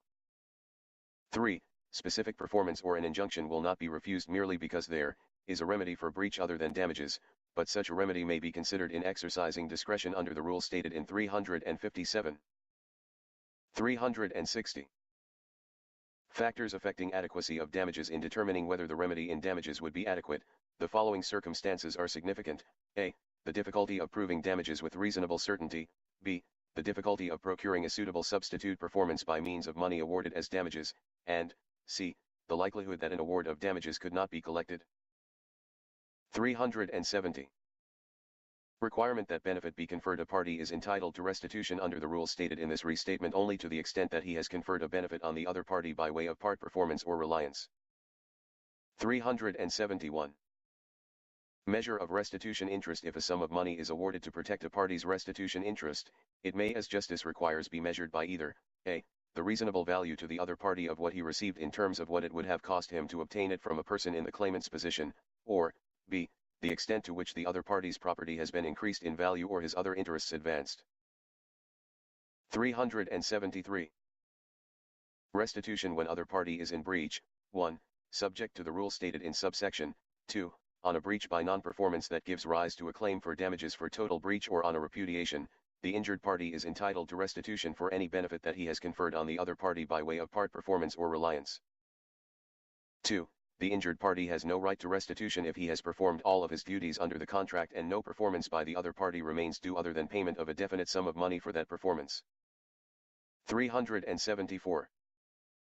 Restitution in favor of party in breach: 1. Subject to the rule stated in subsection 2. If a party justifiably refuses to perform on the ground that his remaining duties of performance have been discharged by the other party's breach, the party in breach is entitled to restitution for any benefit that he has conferred by way of part performance or reliance in excess of the loss that he has caused by his own breach. 2.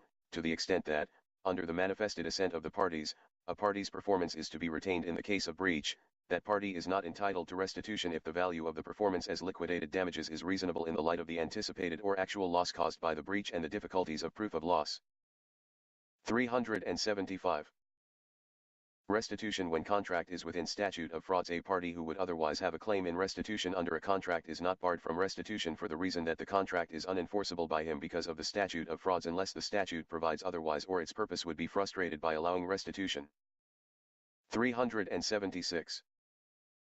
Restitution when contract is voidable. A party who has avoided a contract on the ground of lack of capacity, mistake, misrepresentation, duress, undue influence, or abuse of a fiduciary relation is entitled to restitution for any benefit that he has conferred on the other party by way of part performance or reliance. 377. Restitution in cases of impracticability, frustration, non-occurrence of condition or disclaimer by beneficiary. A party whose duty of performance does not arise or is discharged as a result of impracticability of performance, frustration of purpose, non-occurrence of a condition or disclaimer by a beneficiary is entitled to restitution for any benefit that he has conferred on the other party by way of part performance or reliance. Note 4, Cause of action for fraud, requirement of specificity. To establish a claim for fraudulent misrepresentation, the plaintiff must prove: 1. The defendant represented to the plaintiff that an important fact was true; 2. That representation was false; 3. The defendant knew that the representation was false when the defendant made it, or the defendant made the representation recklessly and without regard for its truth; 4. The defendant intended that the plaintiff rely on the representation; 5. The plaintiff reasonably relied on the representation; 6. The plaintiff was harmed; and 7. The plaintiff's reliance on the defendant's representation was a substantial factor in causing that harm to the plaintiff. Each element in a cause of action for fraud must be factually and specifically alleged. In a fraud claim against a corporation, a plaintiff must allege the names of the persons who made the misrepresentations, their authority to speak for the corporation, to whom they spoke, what they said or wrote, and when it was said or written. Perlis v. G. McMorg, LLC, 187 calories. App. 4th 429, 434, 2010, citations and quotations omitted. Note 5 Fraud, Statute of Limitations. The statute of limitations for fraud is 3 years. CCP 338, D. To the extent plaintiff wishes to rely on the delayed discovery rule, plaintiff must plead the specific facts showing: 1. The time and manner of discovery, and 2. The inability to have made earlier discovery despite reasonable diligence. Fox v. Ethicon Endosurgery, Inc., 35 calories. 4th 797, 808, 2005. Note 6, Cause of action for negligent misrepresentation. The elements of negligent misrepresentation are: 1. The misrepresentation of a past or existing material fact. 2. Without reasonable ground for believing it to be true. 3. With intent to induce another's reliance on the fact misrepresented. 4. Justifiable reliance on the misrepresentation. And 5. Resulting damage. While there is some conflict in the case law discussing the precise degree of particularity required in the pleading of a claim for negligent misrepresentation, there is a consensus that the causal elements, particularly the allegations of reliance, must be specifically pleaded. National Union Fire Inns. Co. of Pittsburgh, PA v. Cambridge Integrated Services Group, Inc., 171 calories. App. 435, 50, 2009, citations and quotations omitted. Note 7, Cause of action for breach of fiduciary duty by lender. Absent special circumstances, a loan transaction is at arm's length and there is no fiduciary relationship between the borrower and lender. A commercial lender pursues its own economic interests in lending money. A lender owes no duty of care to the borrowers in approving their loan. A lender is under no duty to determine the borrower's ability to repay the loan. The lender's efforts to determine the creditworthiness and ability to repay by a borrower are for the lender's protection, not the borrower's. Perlis v. G. McMorg, LLC, 187 calories. App. 4th 429, 436, 2010, citations and quotations omitted. Note 8, Cause of action for constructive fraud. A relationship need not be a fiduciary one in order to give rise to constructive fraud. Constructive fraud also applies to non-fiduciary confidential relationships. Such a confidential relationship may exist whenever a person with justification places trust and confidence in the integrity and fidelity of another. A confidential relation exists between two persons when one has gained the confidence of the other and purports to act or advise with the other's interest in mind. A confidential relation may exist although there is no fiduciary relation. Tyler v. Children's Home Society, 29 calories. App. 4th 511, 549, 1994, citations and quotations omitted. Note 9, Cause of action for an accounting. Generally, there is no fiduciary duty between a lender and borrower.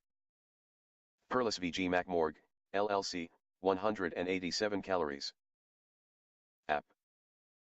4th 429, 436, 2010. Further, plaintiff, borrower, has not alleged any facts showing that a balance would be due from the defendant lender to plaintiff.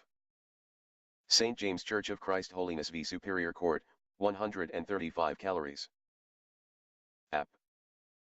2D 352, 359, 1955. Any other duty to provide an accounting only arises when a written request for one is made prior to the NTS being recorded.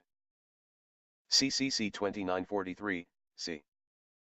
Note 10, Cause of action for breach of the implied covenant of good faith and fair dealing. W. With the exception of bad faith insurance cases, a breach of the covenant of good faith and fair dealing permits a recovery solely in contract. Spinks v. Equity Residential Briarwood Apartments, 171 calories. App. 4th 1004, 1054, 2009. In order to state a cause of action for breach of the implied covenant of good faith and fair dealing, a valid contract between the parties must be alleged. The implied covenant cannot be extended to create obligations not contemplated by the contract. Racine and Laramie v. Department of Parks and Recreation, 11 calories. App. 4th 1026, 1031-32, 1992. Note 11, Cause of action for breach of contract. A cause of action for damages for breach of contract is comprised of the following elements: 1. The contract. 2. Plaintiff's performance or excuse for non-performance. 3. Defendant's breach. And 4. The resulting damages to plaintiff. It is elementary that one party to a contract cannot compel another to perform while he himself is in default. While the performance of an allegation can be satisfied by allegations in general terms, excuses must be pleaded specifically. Thurl v. Sharp Healthcare, 183 calories. App. 4th 1350, 1367, 2010, citations and quotations omitted. Note 12, Cause of action for injunctive relief. Injunctive relief is a remedy and not a cause of action. Gusu v. Chrome Hearts, LLC, 179 calories. App. 4th 1177, 1187, 2009. Note 13, cause of action for negligence. Under the common law, banks ordinarily have limited duties to borrowers. Absent special circumstances, a loan does not establish a fiduciary relationship between a commercial bank and its debtor. Moreover, for purposes of a negligence claim, as a general rule, a financial institution owes no duty of care to a borrower when the institution's involvement in the loan transaction does not exceed the scope of its conventional role as a mere lender of money. As explained in Sierra Bay Fed. Land Bank Association v. Superior Court, 1991, 227 Cal.App.3D 318, 334, 277 Cal.RPTR. 753, a commercial lender is not to be regarded as the guarantor of a borrower's success and is not liable for the hardships which may befall a borrower. It is simply not tortious for a commercial lender to lend money, take collateral, or to foreclose on collateral when a debt is not paid. And in this state a commercial lender is privileged to pursue its own economic interests and may properly assert its contractual rights. Das v. Bank of America, N.A., 186 calories. App. 4th 727, 740 to 741, 2010, citations and quotations omitted. Note 14, cause of action to quiet title. To assert a cause of action to quiet title, the complaint must be verified and meet the other pleading requirements set forth in CCP 761.020. Note 15, causes of action for slander of title. The recordation of the notice of default and notice of trustee sale are privileged under CCC 47, pursuant to CCC 2924, D. 1, and the recordation of them cannot support a cause of action for slander of title against the trustee.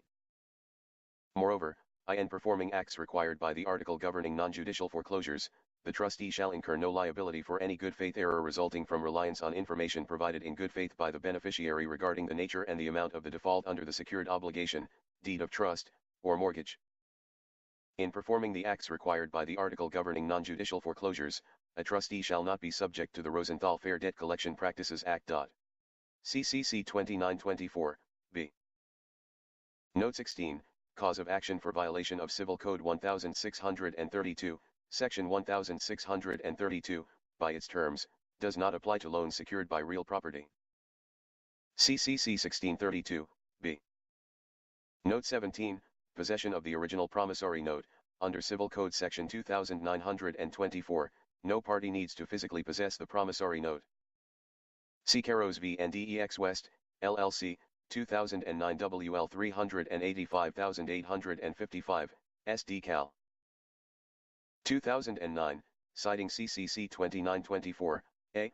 1, see also Lomboy v. SCME Mortgage Bankers, 2009 WL 1457738*12-13, ND Cal.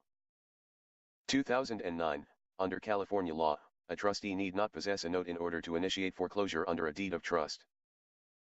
Note 18, Statute of Frauds, modification of loan documents. An agreement to modify a note secured by a deed of trust must be in writing signed by the party to be charged, or it is barred by the Statute of Frauds. Sechrist v. Security Nat.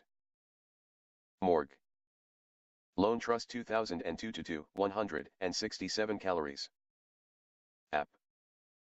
4th 544, 552 to 553, 2008. Note 19, Statute of Frauds, Forbearance Agreement. An agreement to forbear from foreclosing on real property under a deed of trust must be in writing and signed by the party to be charged, or it is barred by the Statute of Frauds. Sechrist v. Security Nat. Morgue.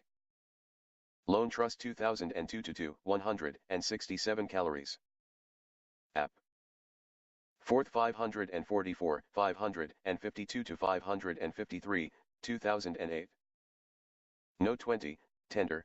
A borrower attacking avoidable sale must do equity by tendering the amount owing under the loan. The tender rule applies to all causes of action implicitly integrated with the sale.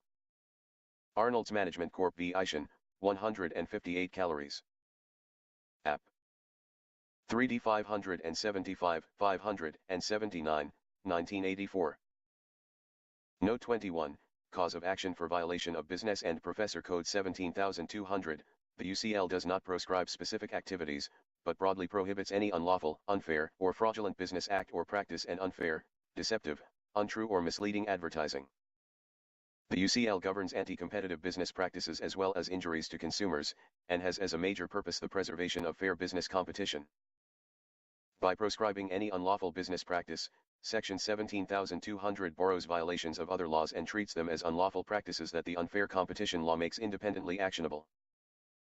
Because Section 17,200 is written in the disjunctive, it establishes three varieties of unfair competition acts or practices which are unlawful, or unfair, or fraudulent.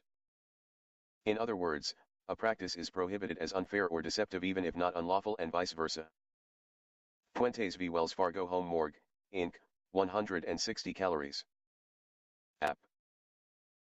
4th 638, 643 to 644, 2008, citations and quotations omitted. Unfair prong. A New York finding of unfairness to competitors under Section 17,200 must be tethered to some legislatively declared policy or proof of some actual or threatened impact on competition. We thus adopt the following test: when a plaintiff who claims to have suffered injury from a direct competitor's unfair act or practice invokes Section 17,200, the word unfair in that section means conduct that threatens an incipient violation of an antitrust law, or violates the policy or spirit of one of those laws because its effects are comparable to or the same as a violation of the law, or otherwise significantly threatens or harms competition. Celtech Communications, Inc. v. Los Angeles Cellular Telephone Co., 20 calories. 4th 163, 186 to 187, 1999. Fraudulent prong. The term fraudulent as used in Section 17,200 does not refer to the common law tort of fraud but only requires a showing members of the public are likely to be deceived. Unless the challenged conduct targets a particular disadvantaged or vulnerable group, it is judged by the effect it would have on a reasonable consumer. Puentes, 160 calories. App. 4th at 645, citations and quotations omitted. Unlawful prong. By proscribing any unlawful business practice, Business and Professions Code Section 17,200 borrows violations of other laws and treats them as unlawful practices that the UCL makes independently actionable. An unlawful business practice under Business and Professions Code Section 17,200 is an act or practice, committed pursuant to business activity, that is at the same time forbidden by law. Virtually any law, federal, state or local, can serve as a predicate for an action under Business and Professions Code Section 17,200. Hale v. Sharp Healthcare, 183 calories. App. 4th 1373, 1382 to 1383, 2010, citations and quotations omitted. A plaintiff alleging unfair business practices under these statutes must state with reasonable particularity the facts supporting the statutory elements of the violation. Cowrie v. Maileys of California, Inc., 14 calories. App. 4th 612, 619, 1993, citations and quotations omitted. Note 22, cause of action for intentional infliction of emotional distress, collection of amounts due under a loan or restructuring a loan in a way that remains difficult for the borrower to repay is not outrageous conduct. Price v. Wells Fargo Bank, 213 calories. App. 3D 465, 486, 1989. Note 23, cause of action for negligent infliction of emotional distress. Emotional distress damages are not recoverable where the emotional distress arises solely from property damage or economic injury to the plaintiff. Butler Rupp v. Lauerdo, 134 calories. App. 4th 1220, 1229, 2005. Note 24, cause of action for conspiracy. There is no stand-alone claim for conspiracy. Applied Equipment Corp v. Litton Saudi Arabia Limited, 7 calories. 4th 503, 510 to 511, 1994. Note 25, cause of action for declaratory relief. A claim for declaratory relief is not proper since the dispute has crystallized into COA under other theories asserted in other causes of actions in the complaint. Cardellini v. Casey, 181 calories. App. 3D 389, 397 to 398, 1986. Note 26, cause of action for violation of the Fair Debt Collection Practices Acts. Foreclosure activities are not considered debt collection activities. Gamboa v. Trustee Corp., 2009 WL 656285, at *4, ND Cal. March 12, 2009. Note 27, Duties of the Foreclosure Trustee. The foreclosure trustee's rights, powers, and duties regarding the notice of default and sale are strictly defined and limited by the deed of trust and governing statutes. The duties cannot be expanded by the courts and no other common law duties exist. Diker v. Peel Financial Corp., 60 calories. App. 4th 288, 295, 1997. Note 28, Unopposed demurrer. The demurrer is sustained w/or without leave to amend and the RJN granted. Service was timely and good and no opposition was filed. Failure to oppose the demurrer may be construed as having abandoned the claims. C. Herzberg v. County of Plumas, 133 calories. App. 4th 1, 20, 2005, plaintiffs did not oppose the county's demurrer to this portion of their seventh cause of action and have submitted no argument on the issue in their briefs on appeal. Accordingly, we deem plaintiffs to have abandoned the issue. Note 29, responding on the merits waives any service defect. It is well settled that the appearance of a party at the hearing of a motion and his or her opposition to the motion on its merits is a waiver of any defects or irregularities in the notice of the motion. Tate v. Superior Court, 45 calories. App. 3D 925, 930, 1975, citations omitted. Note 30, unargued points. Contentions are waived when a party fails to support them with reasoned argument and citations to authority. Molten Miguel Water Dist. V. Colombo, 111 calories. App. 4th 1210, 1215, 2003. Note 31, Promissory estoppel. The doctrine of promissory estoppel makes a promise binding under certain circumstances, without consideration in the usual sense of something bargained for and given in exchange. Under this doctrine, a promisor is bound when he should reasonably expect a substantial change of position, either by act or forbearance, in reliance on his promise, if injustice can be avoided only by its enforcement. The vital principle is that he who by his language or conduct leads another to do what he would not otherwise have done shall not subject such person to loss or injury by disappointing the expectations upon which he acted. In such a case, although no consideration or benefit accrues to the person making the promise, he is the author or promoter of the very condition of affairs which stands in his way, and when this plainly appears, it is most equitable that the court should say that they shall so stand. Garcia v. World SAV, FSB, 183 calories. App. 4th 1031, 1039 to 1041, 2010, citations, quotations and footnotes omitted. Note 32, residential judicata effect of prior UD action. Issues of title are very rarely tried in an unlawful detainer action and moving party has failed to meet the burden of demonstrating that the title issue was fully and fairly adjudicated in the underlying unlawful detainer. Vela v. Hudgens, 20 calories. 3D 251, 257, 1977. The burden of proving the elements of residential judicata is on the party asserting it. ID. The Makowski case is distinguishable because, there, the unlimited jurisdiction judge was convinced that the title issue was somehow fully resolved by the stipulated judgment entered in the unlawful detainer court. Makowski v. Option 1 Morgue. Corp., 188 calories. App. 4th 968, 972, 2010. Note 33, Applicability of U.S. Bank v. Ibanez, the Ibanez case, 458 Mass. 637, January 7, 2011, does not appear to assist plaintiff in this action. First, the court notes that this case was decided by the Massachusetts Supreme Court, such that it is persuasive authority, and not binding authority. Second, the procedural posture in this case is different than that found in a case challenging a non-judicial foreclosure in California. In Ibanez, the lender brought suit in the trial court to quiet title to the property after the foreclosure sale, with the intent of having its title recognized, essentially validating the trustee's sale. As the plaintiff, the lender was required to show it had the power and authority to foreclose, which is established, in part, by showing that it was the holder of the promissory note. In this action, where the homeowner is in the role of the plaintiff challenging the non-judicial foreclosure, the lender need not establish that it holds the note. Note 34, Statutes of Limitations for TILA and RESPA claims. For TILA claims, the statute of limitations for actions for damages runs 1 year after the loan origination. 15 U.S.C. 1640, e. For actions seeking rescission, the statute of limitations is 3 years from loan origination.